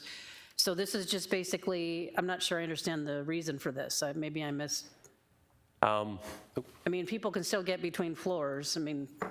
So, Mayor, Councilmember Talmadge, this was a request that I had of the design team, one of the few things I've asked for. Basically, and again, you'd have to operate here day in, day out, but I'm on the 4th floor, but it seemed like a long way from being on the 3rd floor. And if you look at like the, in our downtown high rises, like where our professional accounting firms, our law firms are at, they'll do these interconnecting stairwells to make the space feel kind of connected from an operational perspective. So it just seems like you're always invading somebody else's space. So this would be a way to knit together 1 or 2 departments that have a lot of interaction yet are separate. And it's really designed to be more of a culture of the organization of connectivity and making sure people are communicating really well. It's not a large cost item, but from my perspective of doing this for a long time, being able to connect different departments is really of value to whoever is sitting in the city manager's office down the road. It was really a combination of 2 things. Improving the light going down into the B1 level, which I think is, again, is a great statement for our employees that it will be domiciled there to say we think, having light would be a good thing. And then cutting these interconnecting staircases in, we think just operationally really gives us a lot of flexibility. Mayor, does it reduce energy efficiency to have these big open spaces in the? Mayor, Council, no, it's not a big open space. So if you have the size of the stair, it's probably that times 2, so the width of the stair. I mean, when we get into, if this is something that's selected, we will share with you the design and how much space it takes and what it affords you. It's not a heating, cooling issue. It's not a code issue. It's really just to allow people to communicate and work better. And you want to, typically what you're doing, you're not putting it right next to the elevator, but you're putting close to the elevator because as part of wellness, you already also want people to use stairs as much as possible. So instead of pressing the button on the elevator, waiting just to go 1 floor, you just walk right down. Mayor, a lot of people use the stairs now anyway, even though it's basically a stairwell. And I'm just not convinced, I mean, we're getting, by the time we add all these other things in, we're talking about 90 million, and that's not including the continuity of operations or any contingency. And I mean, we can resolve a lot of the probable issues because I think the way the departments are laid out now was kind of more of a convenience factor than a real thoughtful placement of what departments need to be located where in the city. So I think we can address some of that by how we occupy the building once it's finished. So putting, appropriate departments on the same floor so that they can collaborate rather than having people, like I said, I think that just, once a building gets old, you just kind of start putting people where there's room. So I think we can address some of that maybe another way, for me anyway. Thank you. Understood. Okay, moving on, Mayor, Council, to the next one is we've grouped Murphy Park, and most of this is coming just from community input that we've had in the previous meetings. Shade is always, everybody's always talking about shade, constant discussion about shade in this environment. And then park amenities, we're not exactly sure what that is going to be, but we are hearing that people want more than just the trees and the sidewalk. They want things into the park. And then also, if we have the opportunity and we're looking at the design and we want to, but if we proceed with reducing paving, then that's going to be an ability to get more trees in there. So we're just trying to set aside money. It's about $800,000 here to supplement the Murphy Park work. Okay, council chambers, this 2.5, it does get a bit bigger. So let's walk back to where our base scope is. Our base scope is a new city hall. We meet code, we give you efficient systems. It has a new exterior, and our scope over here is a new exterior. So we are gonna change things on the outside so the two buildings are a campus and they look together. So what we're looking at here is, while you're here doing construction and Oakland is here, what would it mean if you are gonna renovate the council chambers? And there's a couple different reasons, and we've heard different people bring this up. So one is updating technology, which IT, AV, all of that stuff, how to have a seamless remote communication with your constituents, all those kind of things that are going on there.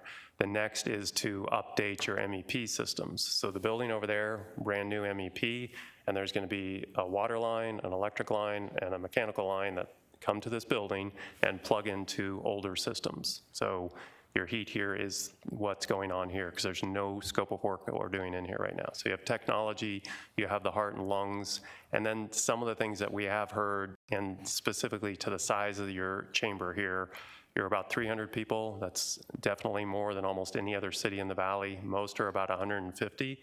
So if we were to take this on, there's an opportunity to show you what would it mean to have 150 seats. How big is that? Is it an intimate space? How does it work for you? And then what does it afford as far as other public space outside in this area here that could be supplemental for council and for other public functions that citizens would have? So 2 points on this. In the future. So I think, again, this is something that's earmarked down the road. I didn't have a timeline from when you guys are looking at this.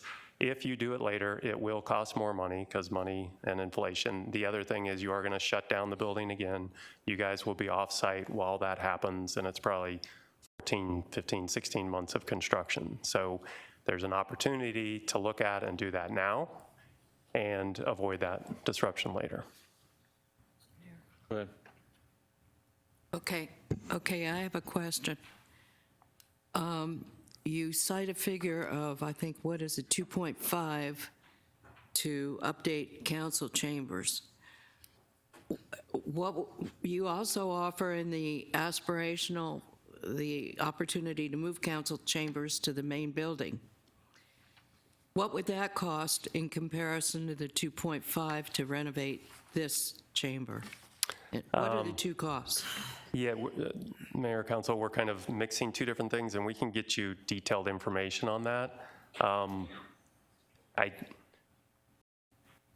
don't have that right now. I have numbers bouncing around my head, but I want to make sure I get the same one. It's not going to be more. I could say that confidently. It may be a little bit less. So in other words,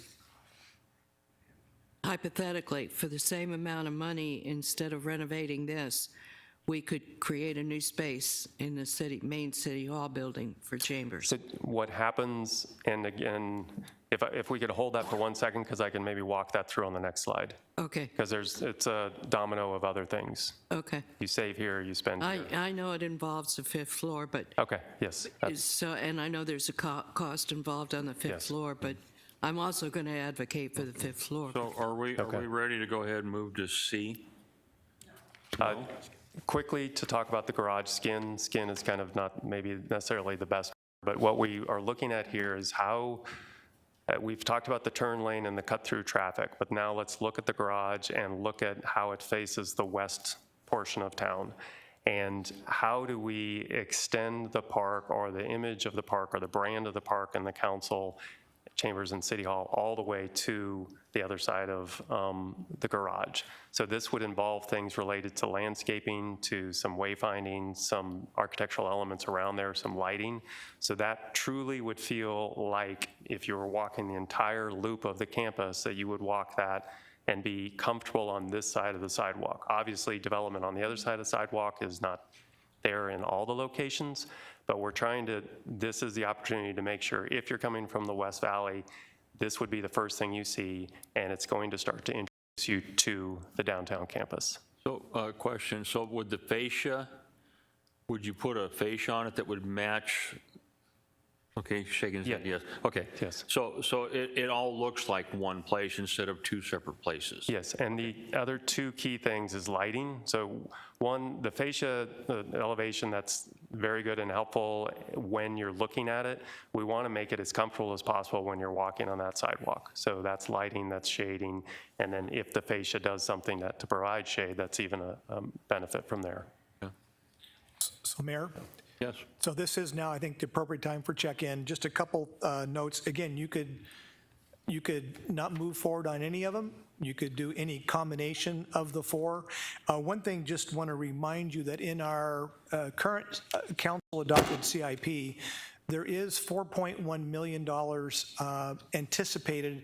It's spent over several budget years, so not all in one year, but you do have money in your $4.1 million for updating of the council chambers. But it doesn't mean you don't pull it out, but it just, the city and the council has anticipated making investments back into here.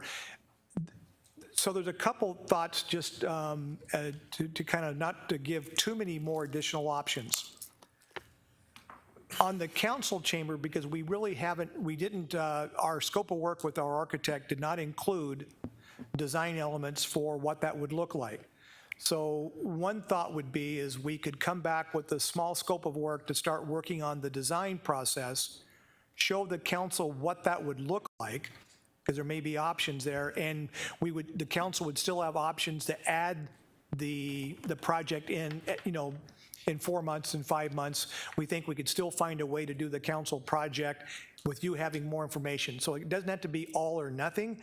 You also have a kind of intermediate option where you could say, come back with a design scope of work. The architect would then work with the council to identify what you want in your council chambers, what kind of technology, what kind of arrangement you'd want to have. Then we could come back and say, all right, based on what your input is, here's a budget for this, and we think it can be done for X amount of dollars. The council then could weigh in as to whether they want to expend that money or not. Thank you, Mayor. Are you saying that what you're offering is with regard to keeping council chambers here? Correct. Okay. Yeah. But what does that cost compare with moving the council chambers into the main building?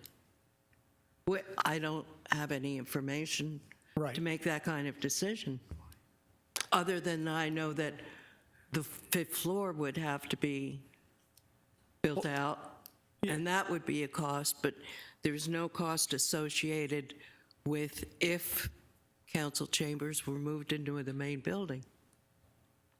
So, Mayor, Council, my thought on that is because we're trying to go from all these variables to here, and I think this is good and healthy, we would owe showing you more things on that, right? So if we're at this point and you're wanting to talk the option of this versus that, we have to do more drawings. We have to work with Oakland to make sure the numbers are there and then show that, and that would be a decision. So we could still be offered that option down the road? If you direct us to give you that option. Okay. I think there's a huge benefit of keeping the council chamber separate from the main business office. Number one is the fact that why would we want to bring people in after our office hours close? I think that could be problematic. I'm not opposed to changing what we do in here, but I don't think I would be excited about moving City Hall or meeting next door. I think that could be problematic. Mayor? She's next, and then you. A lot of city halls have moved their council meeting spaces within their city hall proper, number one. Number two, I'm going to bring this up, and it'll probably get shot down, but I frankly think this space should be converted to a gallery or a museum or something along those lines for our citizens and for the public. Then we have a triumvirate of entertainment options. We have the library, we have the amphitheater for performing arts, and we have a gallery or a gallery or a museum that really brings people down on a daily basis. So an amphitheater brings people down periodically, once a week or whatever the programming is.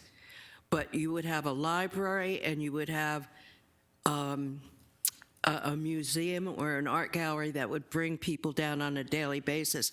And I think it was said correctly, and I can't find it in my notes, but Glendale lacks a lot of art and culture. Let's face it, we're not rife with statues and theaters and all of that good stuff that a lot of other communities have. And I think this is one step toward creating and acknowledging that one of the basic deficiencies within Glendale has always been a lack of paying homage or creating some more art and cultural opportunities for our community, which is why I'm so interested in and at least discussing the option of moving council chambers into the main building and converting this into something that would benefit the entire community. Thank you. Thank you, Mayor. I have a couple of questions. The 800,000 for, I guess that's not the right question. Does the $4.5 million allocated for Murphy Park does not include any shade structures? Or just the community input was they wanted more shade structures? So, Mayor, Council, at the current level of design, we don't have a number of canopies that we are counting that Oakland is pricing. What we are seeing is that there's an opportunity to have more, so more is always better. So the budget is going to be challenged there. This would be one way to supplement that. And all of these, as we go through the process, you then start to see the design and the numbers that are relating to it. So a lot of this, even though we've shown you some 3D and things like that, we're not there to show you the design yet. So this is just allocating money because what we think from everything we've seen, we need a little bit more there for shade. And at the 800,000, if it's not shade and it just goes to trees, we're not like earmarking. We're just saying these are the type of things that allows us to do. Okay, because I know when the mayor, if I could, when the amphitheater's not being used, we're planning on putting shade over that whole area, aren't we? And that's essentially part of the park. Correct. Okay. There is money in there for a shade canopy over all of it. I wouldn't go that far. Over but, a decent portion yes, of it. Portion of it will be Maybe not all the way shaded. up to the very top back there, but okay. Yes. And then I want to get a better understanding when you say garage skin, are you talking about, just stucco paint or, I mean, landscape and all of that, I get, but, and I mean, identifying, the building at City Hall, I think I've been, Yes. when I first got elected, I was like, can we at least paint this place? I mean, Yes. This is, it needs to be spiffed up for sure. But, I mean, people who know me know, we're already over what I anticipated the budget to be. So these are all kind of like when you get to the design center and you're like, how much is my payment gonna be? Oh, okay, maybe I'm gonna start taking things out. So, I think we could, some of this stuff can happen, landscaping and other things on the exterior outside the garage can be done later on, as long as the garage gets, a new coat of paint and some wayfinding signs so people know. I don't know that we need to spend another $2.8 million on that, is where I'm at. And while I can appreciate Councilmember Clark's desire, and I know you haven't gotten to that slide yet, but moving the council chambers adds another $17.5 million to this budget. And I was curious does that include then outfitting the council chambers inside City Hall? Yes. Okay, because it's not listed here, so I wasn't sure. Yes, it does. Okay. I can respond to some of the garage skin.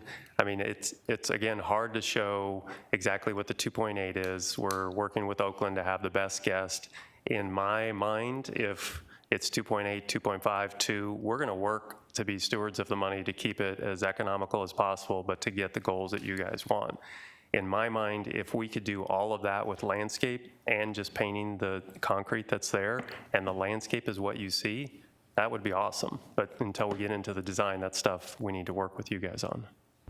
Mayor, and I know that the garage was already part of the initial concept, so that wasn't, the appearance of the garage wasn't included in the initial concept, or is this just higher level?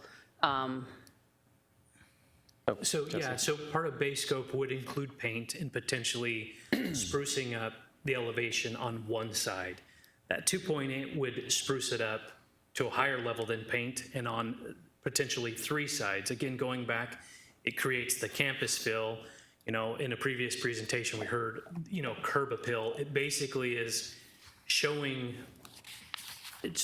you've arrived at this campus, and it ties it all together. And looking at these numbers compared to, some of the other numbers, you'll notice that, 2.8 and 2.5, those aren't insignificant numbers, but when you're developing a project of this size, this is an opportunity, again, and that's why it says opportunity. While we're here and we've done, we've moved everybody with a little bit more, we're going to deliver, going back to the aspirational, that heart of campus, transcending something to hang, to set your building apart for the next 40 years. But again, all of these can be talked about. The other ones, that's why we have a number at the top of the corner. This is an opportunity to say, hey, while we're here, we could do this, and this could be the vision of the future of Glendale for 40 years. Okay, Mayor, I'd like to clarify though, then the surrounding area around the City Hall wouldn't be considered right-of-way and part of the right-of-way plan that we discussed earlier today, the right-of-way landscape plan? That's a separate animal from what we talked about earlier? Absolutely. I would think it's separate. But. Mayor, members of the council, Councilmember Tomachoff, I think the difference would be, as Mike stated, we might use an intensive amount of landscaping in which to shield the building. That's not what the new right-of-way plan, if there's kind of a prescribed right-of-way spacing of trees and what type of trees. And so my guess is that probably if what you're wanting to do is use landscaping to make it look less like a parking garage when you're arriving, the right-of-way plan wouldn't get you there, and then you may want to do additional types of measures, whether it be landscaping or screening. So Mayor, the right-of-way surrounding City Hall was included, though, in the cost that we were shown for the right-of-way plan. Does anybody know the answer to that? I think somebody does. Mayor, members of the council, because it's a downtown campus, the right-of-way around City Hall and the parking garage is actually maintained by the Parks Department. It's not maintained by right-of-way. So I wouldn't think that they had contemplated that. We could certainly check with them, but that's not part of the right-of-way that they maintain. It's maintained by Parks. Okay. All right. Thank you, Mayor. That's all for me. Thank you, Mayor. Just wanted you to elaborate a little bit on the garage, where it says garage skin. Currently, the garage is built from precast concrete. It's pretty solid. It ain't going anywhere. We know that. I don't remember. I was looking on Google. I couldn't see the elevation of it. Is it have an acrylic type coating on it right now, or is it all bare concrete? I believe it's bare concrete, yes. I don't know if it's been painted. Yeah, so it would be less if we prep the surface. It's precast concrete, so it ain't going anywhere. Would it be less than $2.8 million to just prep the surface and repaint it? Mayor, Council, yes, within the base number that we've already talked about, there is money to paint the garage. So this would be to try to skin, again, that wasn't necessarily the best of words, but we're trying to make the experience of someone walking around the garage and someone looking at the garage be commensurate with the rest of what we're doing. Yeah. So we start to do that with paint, and we start to do it more with other stuff. Yeah, and architects do that really well, so you guys are really good at what you do. But again, what are you looking at as skin? Are you talking out and then so it has definition to it, or is you just stuck on it? Again, this is all premature. We have a design team, or Diane and I are obviously leading that, and we'd want to share lots of ideas. But for example, I wouldn't want to cover it because there's ventilation, there's the experience of inside the parking garage that you don't want to mess with. You want the light. So if anything, we could start talking about some vertical pieces that maybe pick up some of the design elements we'd be exploring with the main building. Okay. So you're trying to see that first before you see the precast of the garage. Yes, when it says garage skin, that doesn't give too much content. So I just wanted you to explain that to everyone. Thank you. Are you done? Yes, sir, I'm done. Thank you. Good. Thank you, Mayor. A couple of things. So when you mentioned shade structures in the park, or shade canopies, and the request for more shade, sometimes you've been referring to the park as what we would all call Murphy Park, and sometimes you're thinking of it as more expansive. I find that confusing, and I think maybe the public could too. Adding additional landscaping to this portion to make it more park-like, I think, is a good thing. Adding more structure to the park itself, I'm not so much in favor of. I do think that the structure, and I don't know, it's not really on here, but in the middle proposal, the B, removing the sharp angle on this building that sticks out for aesthetic reasons only, and also removing the concrete upstairs, the second level, all seemed good to me, and it opened up more light and all of that. I do still feel we need a connection from the garage to the building that comes in at our main floor. You said there's some ADA issues. I don't know if that can be mitigated or how serious it is. I've never seen anybody have an issue there. Yes. But I do think that connection from the garage to City Hall council chambers is really where I want the entryway to be to the building and the focus. And the more we can encourage City Hall visitors to use the City Hall parking garage rather than street parking, the more street parking we keep available to merchants. And then to the garage, a little more on the garage. When the garage was originally built, and for the first 30 years, it was largely hidden by ficus trees and other landscaping that were planted in the light wells for the basement level. Now, over time, those have aged out and mostly, I guess, have not been replaced. I think a fresh coat of paint on that which is paintable, if it needs it, I don't want to, it looks to me like they're stuck over some type of material and then also exposed concrete. And I don't want to take on the expense of forever repainting the concrete if that's going to be an issue. I think that we can provide a better atmosphere and more, and save money by just replacing those ficus or whatever type of trees appropriate in that lower well and basically hiding the garage with that additional green landscaping from the trees. And then there's opportunity for street side land, or sidewalk side landscaping as well. Yes, I agree. I mean, that was, pardon Mayor, Council, that was one of the moves in '84 as far as how they approached the parking garage, which was, that was nice. And then long-term, it just hadn't held up, and we'd want to see why it didn't and why the trees aren't there, and maybe they're back in there, or maybe they're back up at street level. So that would be part of the exploration. I think anything we can do with that garage should be by landscape, and then we start with other stuff after that. Okay. There's a solid face of the garage that faces the intersection. I guess it's southwest facing maybe, but, and we right now have a lighted city seal, I think, in that location, and occasionally we hang, banners and things like that.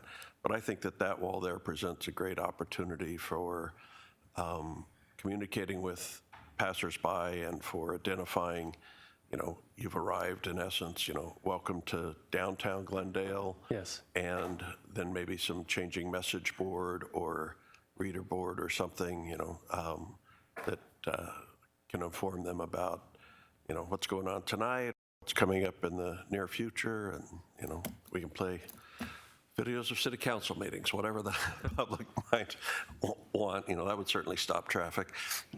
But I think that there's a big opportunity there that could really be place setting for downtown, and I'd like to see us utilize something in that. I think a video while you're waiting for the train would be great.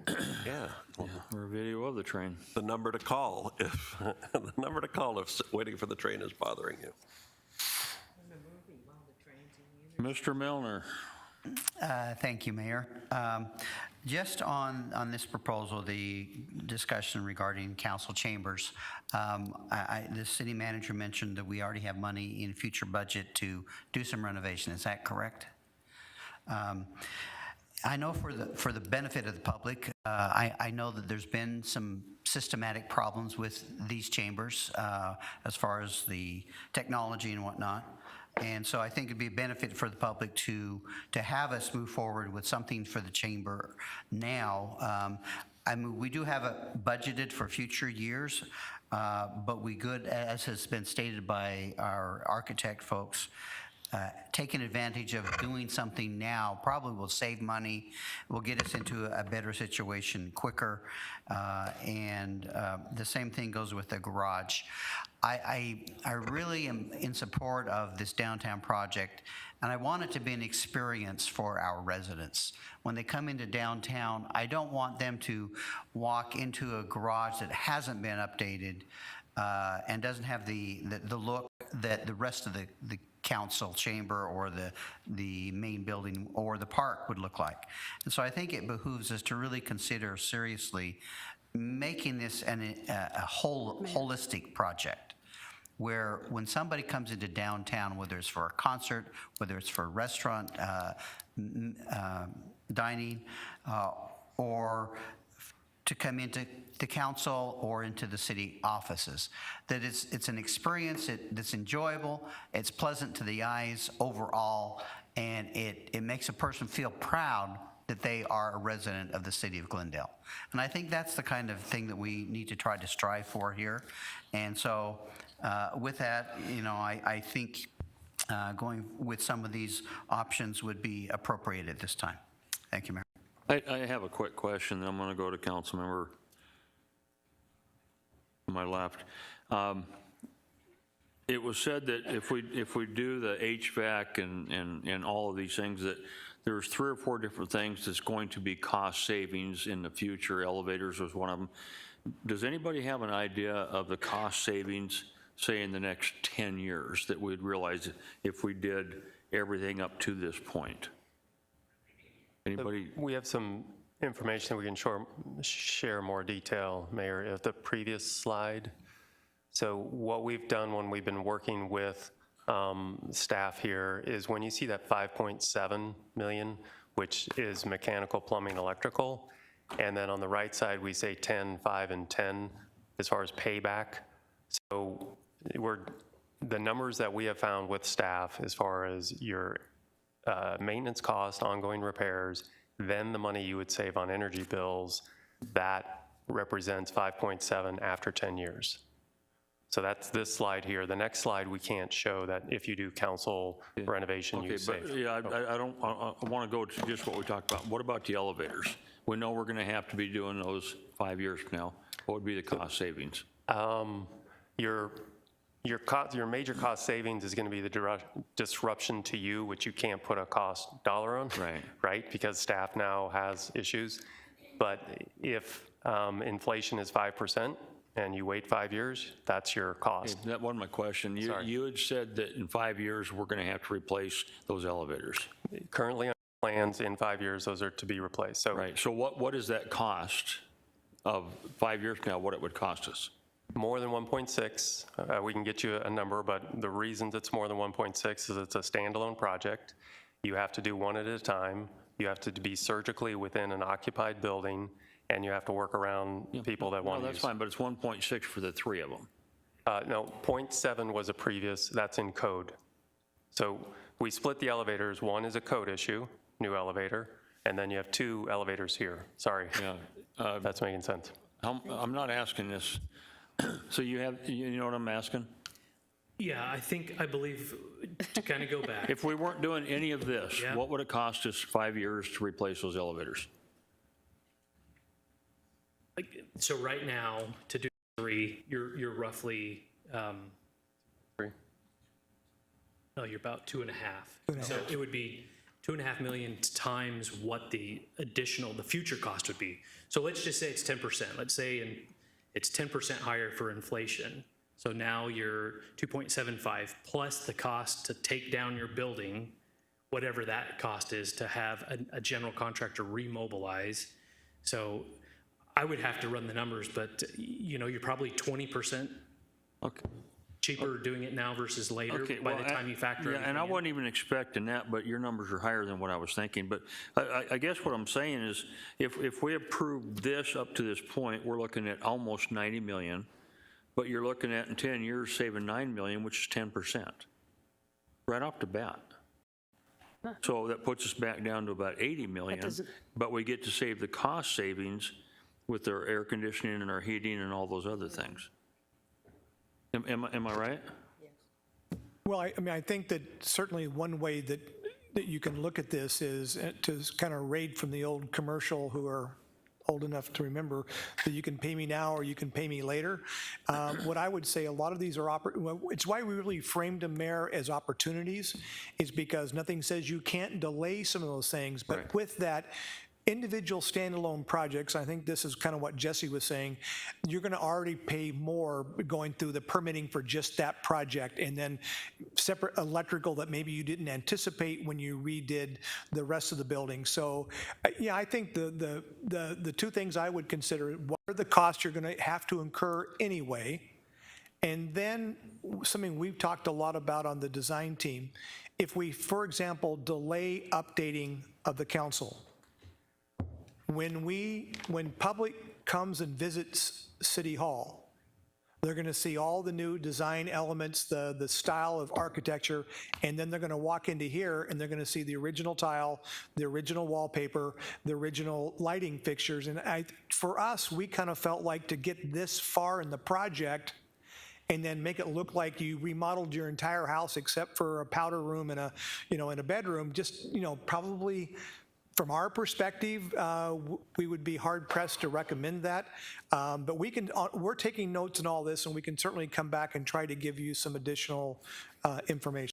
Yeah, Mayor? I do have a question down here to my left. Thank you, Mayor.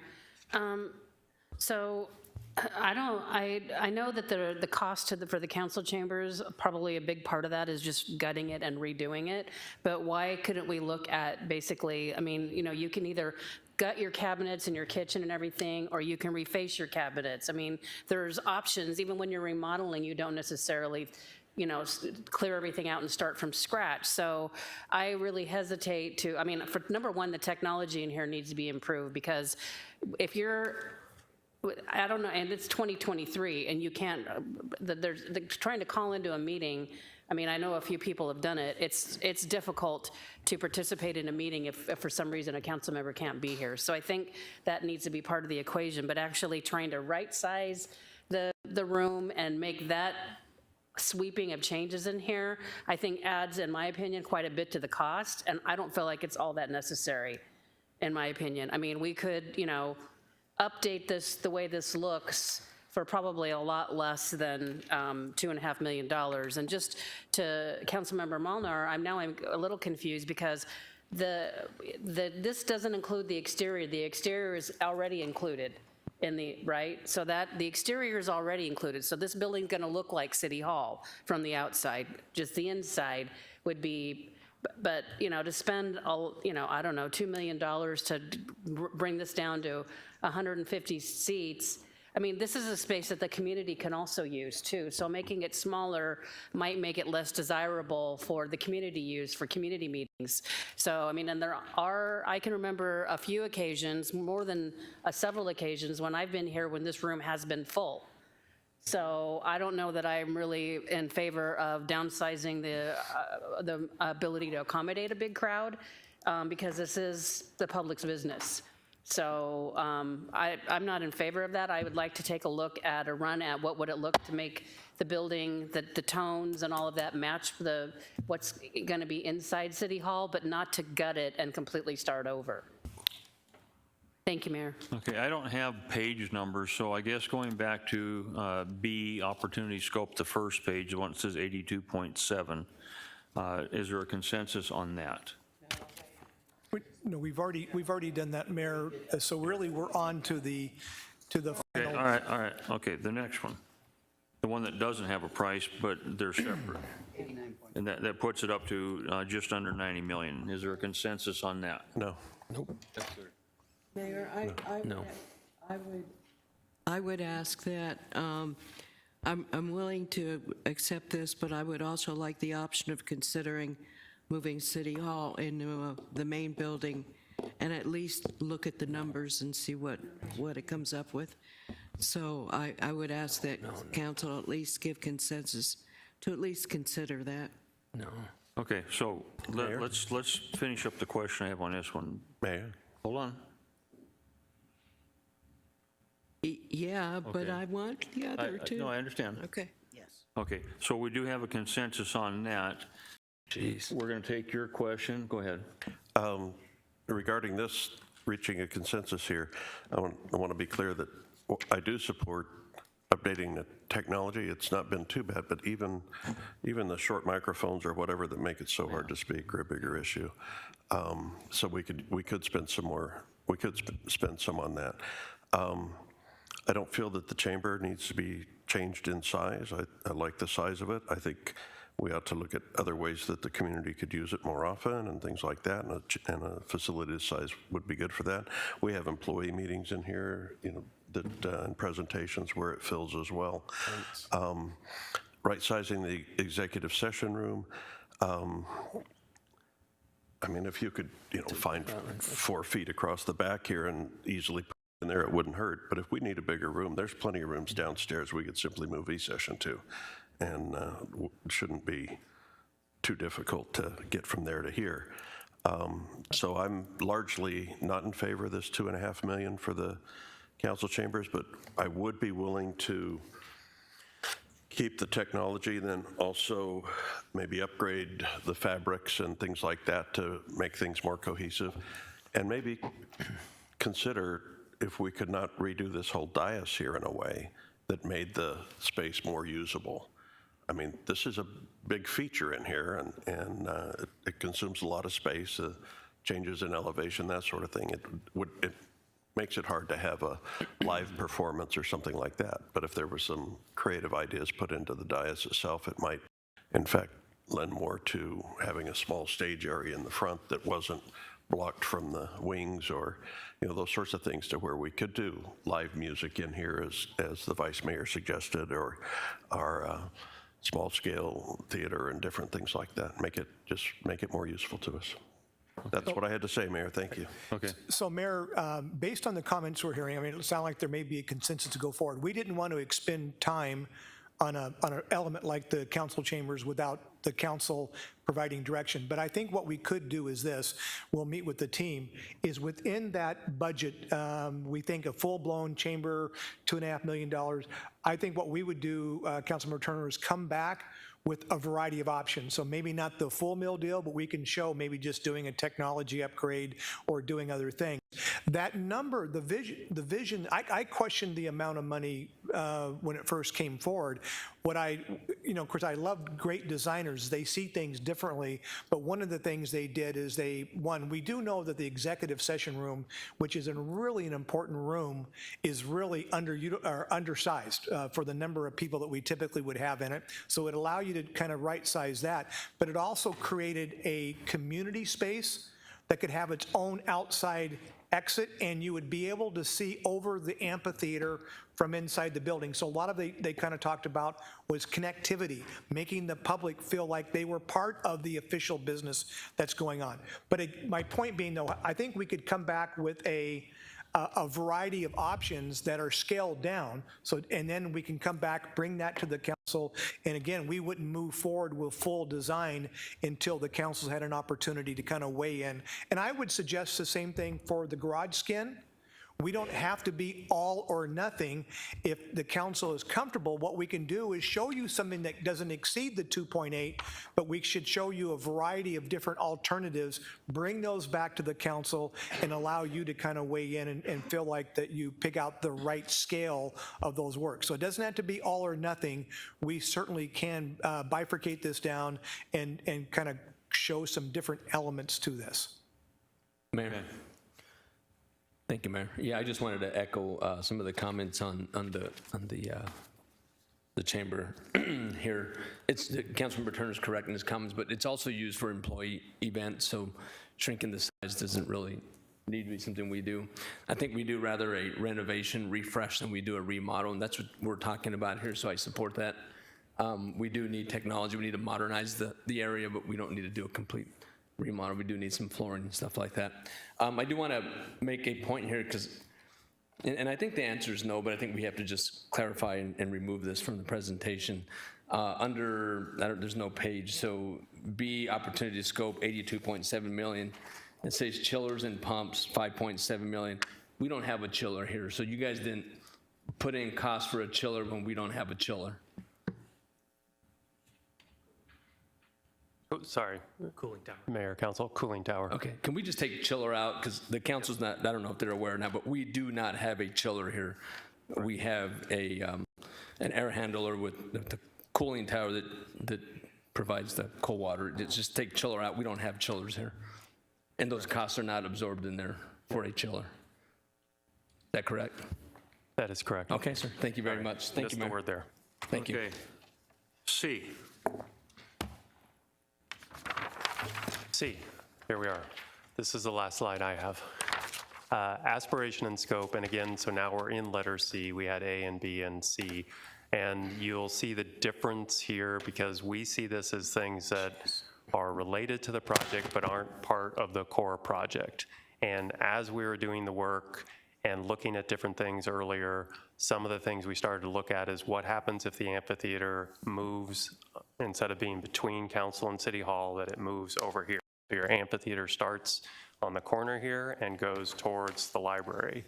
There's benefits to that, and there's challenges to that, but that's, if you remember the slide from before, that's what this represents. So you bump up the cost on the amphitheater because you're doing a larger amphitheater, more seating, more shade, more capacity, more support, so that's the 11.1, but then you have to take all the program elements that are here and move them into City Hall. So that includes the council. Below us still relates to, if you remember that, still relates to supporting the amphitheater, so the green room and all that. But the square footage that's here has to go to City Hall, which means therefore we have to add the 5th floor. And again, the building is structured to have a 5th floor. We just have to do the enclosure for it. So we broke it down between the 5.7 and the 0.7 as far as the difference between the outside and the inside of it. So that doesn't mean that you're taking council and putting on the 5th floor. It just means you have to add square footage over there to take all the program elements. And then we would come back and show you where and how things could fit. So if you're doing the amphitheater, you have to do the 5th floor.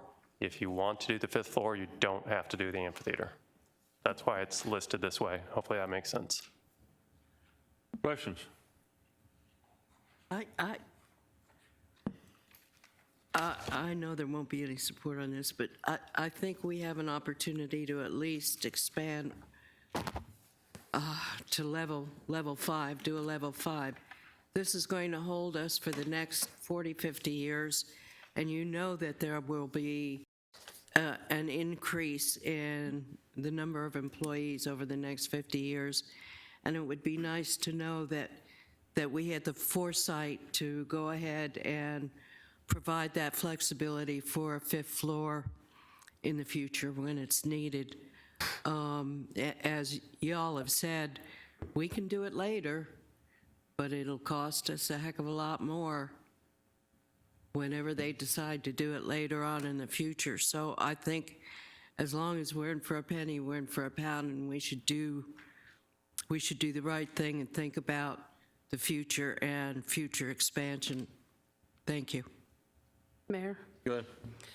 Are we going to need additional space when we have spent the money to make workable space for the continuity of operations? I mean, we've got now lots of options for places to put people, so do we even need the additional space of a 5th floor? Mayor, members of the council, I think that question certainly deserves more, a little bit deeper dive. We really haven't done that level, but it would require kind of bifurcating departments away. The idea of the city hall is try to get as many people, that share synergy, and HR works with every department, and budget and finance works with every department. So we just have to see whether there's something logical to move out. But again, this was. There may be a chance that we could, through building efficiencies, not have to do the 5th level. We just haven't gone into that deeper level of programming at this point. And that's kind of one of the, we'll talk about next steps, so that would start to begin the next phase. I'm good, thank you. Thank you, Mayor. A question here on this slide. Does the 11.1 million for the amphitheater include? No. So if we're going to do the amphitheater at 11.1, we have to add 6.4. So it really does become the full. If we're doing the amphitheater, we wouldn't have to do the 0.7, but we'd end up at 17 million, 16.8 million. So the amphitheater is really a $16.8 million project, not an 11. And then, okay, and I share the concern about, are we going to need more floor space in City Hall building structure itself? And my sense is no, but I'm willing to look at data if there's data to be had, because, keep in mind, we just finished out the 2nd floor of the Adult Center. We've moved fire services out to, or fire administration out to Gripstick. And if the idea is to keep as many departments as possible in one building for the synergies, then why are we moving the attorney's office to the sign building and some other stuff? We're moving employees and stuff over to the Public Works, and maybe it makes more sense to have people rightly located around the city. But I think with technology and the opportunities, we ought to be giving people to work from home if that's available, flex workspace instead of guaranteed cubicles and things like that. I'm interested in saving 5.7 or 6.4 million for the taxpayers. Thank you. Just one more thing, Mayor, if I could. That is a good point, because data shows that for recruitment, offering flexible work schedule is important. So the idea that you need a space for every single person every single day is kind of becoming a thing of the past. So I think that, I don't know how you could fold that into whatever you bring back for us, but I mean, the cities, the places that are offering people flexible work schedules, hybrids where they're, you can either switch off or whatever, that they have an opportunity at least a couple of days a week to work from home is very desirable for this workforce. So, thank you. Any other comments? I'll ask for consensus, but I don't think you have it. I don't think I have it either. Yeah. What are you thinking about? Yeah, it doesn't look like you have it. Okay, thank you. Then real quickly, I think, Mike, you're going to run through kind of next steps, is that correct? Yes, thought I was done. I think you've seen the slides before with the circles, how far along you are with continuing operations and then with this project. So we're, I would say, in the beginning, middle of schematic design. So we need to start really cranking out in schematic design so we could share information with you and the community. So what we're looking at, probably and depending on schedules, next 4 weeks is to come back and start talking about how spaces are laid out and where people have the opportunity to be in the building over there. So that's not necessarily looking at what the building looks like, it's looking at how the building's functioning with all the different spaces. Maybe 8 weeks or so after that, we could have a touch base where we are showing some preliminary thinking of what the exterior can start to be. That is always very, very tricky because we have to go through this design process, make sure you're informed, but also at the end of schematic design where we will validate numbers with Oakland and make sure that we're meeting the commitment that we've made to budgets and things like that. So 12 weeks or so, we would be done with schematic design. So you would see design, you'd see numbers, and we'd be off and running to the next phase. Within all this, there's the community input, which we haven't penciled that in here yet, but that needs to happen. But I do think we need to bring it to you first and then the community. Question for City Manager on the community involvement. Will that be meetings just here? Will we have like 3 meetings, one here, maybe one up in Arrowhead area, one in Westgate area? What is the plan for that? Mayor, we can, I don't know if that was anticipated originally, but why don't we do this? Why don't we come back with a recommendation of an updated community outreach plan based on comments that we've received over the last 2 workshops, and have a discussion in a workshop and see if we're on the right track on that. Okay, and the reason I bring that up is it was brought up that, it is all taxpayers paying for this, and the majority of the people that have been engaged have been downtown people. But I do agree with the fact that everybody should be in the know and have an opportunity to express what they like and what they don't like. So hopefully we can get at least 3 different locations for that. You have a question? Yes, please. On the schematic design, and I kind of missed what you meant by programming options, but on schematic design, is that going to be general areas for departments that they might be, or? Council Mayor, when I talked about programming, that's what I mean about where people can start living in the building. So we could show that, okay, this is how much these departments take up. It has some room for growth. You start to see where support spaces are, like break rooms and all that, and which floors. So Okay. that would be the first. When will we start seeing floor plans themselves? That's what we're preliminarily saying in 4 weeks, that we can start showing that and sharing ideas of how we see things. We'd have to have options within there as well. Thank you.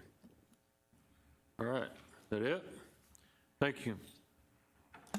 Okay, moving on to City Manager report. Y'all can go Yes. home. And again, Mayor, Council, thank you so much for all the input. We appreciate your patience through this. This has been really valuable for our team. Just 2 quick items. First, staff's requesting that we pull item number 18 tonight and have it moved to the first meeting on February 14th. So staff will be asking to do that. And the only other thing is just a quick, one of our large employers in, I believe, Councilmember Malnar's district, Alaska USA Federal Credit Union. If you recall, it started off with 65 employees. They then added another 165. We understand now they have more than 400 employees in Arizona because they just have been doing a phenomenal job. They announced to us that they are now changing their names. They will no longer be Alaska USA Federal Credit. They are actually going to be called Global Credit Union. So they're really expanding their foot and their presence. And so we want to offer congratulations to one of our larger employers here in Glendale. And with that, Mr. Mayor, that concludes my report. Thank you. City Attorney's report. Nothing. However, we do have an executive session. Thank you. Council item special interest. Councilmember Aldama. None at this time, Mayor. Councilmember Hugh? None, Mayor. Councilmember Milner? Nothing today. Councilmember Tomachoff? Yes, Mayor, quickly, I would like to have a policy discussion about timing on receiving information that goes along with presentations. While I appreciate and I know I'm sure probably people had to work really late to get this presentation, part of the presentation, not the whole presentation, part of the presentation to us at 8 o'clock last night. The rest of it was given to us here on the dais. So I think it's time we had a discussion about council at what our expectations are on when we receive this stuff. I pride myself, and I think my residents have an expectation that I'm prepared and that I understand the material and I have an opportunity to review it before I'm sitting here having to make decisions. So thank you, Mayor. Councilmember Turner? I would agree with that item of special interest, and I don't have one of my own. Thank you. Vice Mayor? I would agree with that, but I'm also offering another item for pursuit, and that is fireworks are the bane of everyone's existence. It doesn't matter whether it's Christmas or 4th of July. The calls and the complaints come in. It's just driving people nuts. And the state has pretty well preempted a city's ability to regulate fireworks, but the one thing they haven't touched yet is where fireworks are shot off. Right now, they're shot off at people's private residences. I would like us to investigate the possibility of Glendale designating certain areas, for example, 3 major parks in the city as perhaps legal areas where you can shoot off fireworks during the prescribed periods that the state mandates. So I am asking staff to research that issue. That's great, unless you live next door to that park. Yes, I know. Okay, the only thing that I'd like to remind everybody, tomorrow is 7 years that Mr. Phelps has been with the city of Glendale, so it's sort of like a happy birthday, and he's totally ignoring me. Mr. Phelps, I'm talking about you. Excuse me, I'm sorry. What did I do? Tomorrow is your 7th year anniversary for being here, and I just want to thank you so much for everything you've done, all the work, and all the person has to go back and look 7 years ago where we were, look where we are today, and I want to thank you immensely for all your dedication to the city of Glendale. Well, thank you very much. It's been a pleasure. Okay. All right, Michael, go ahead. Okay, motion to go into executive session. So moved. Second. Any discussion? Hearing none, all in favor, vote aye. Aye. Any opposed? Aye. Motion passes. Council meeting is recessed.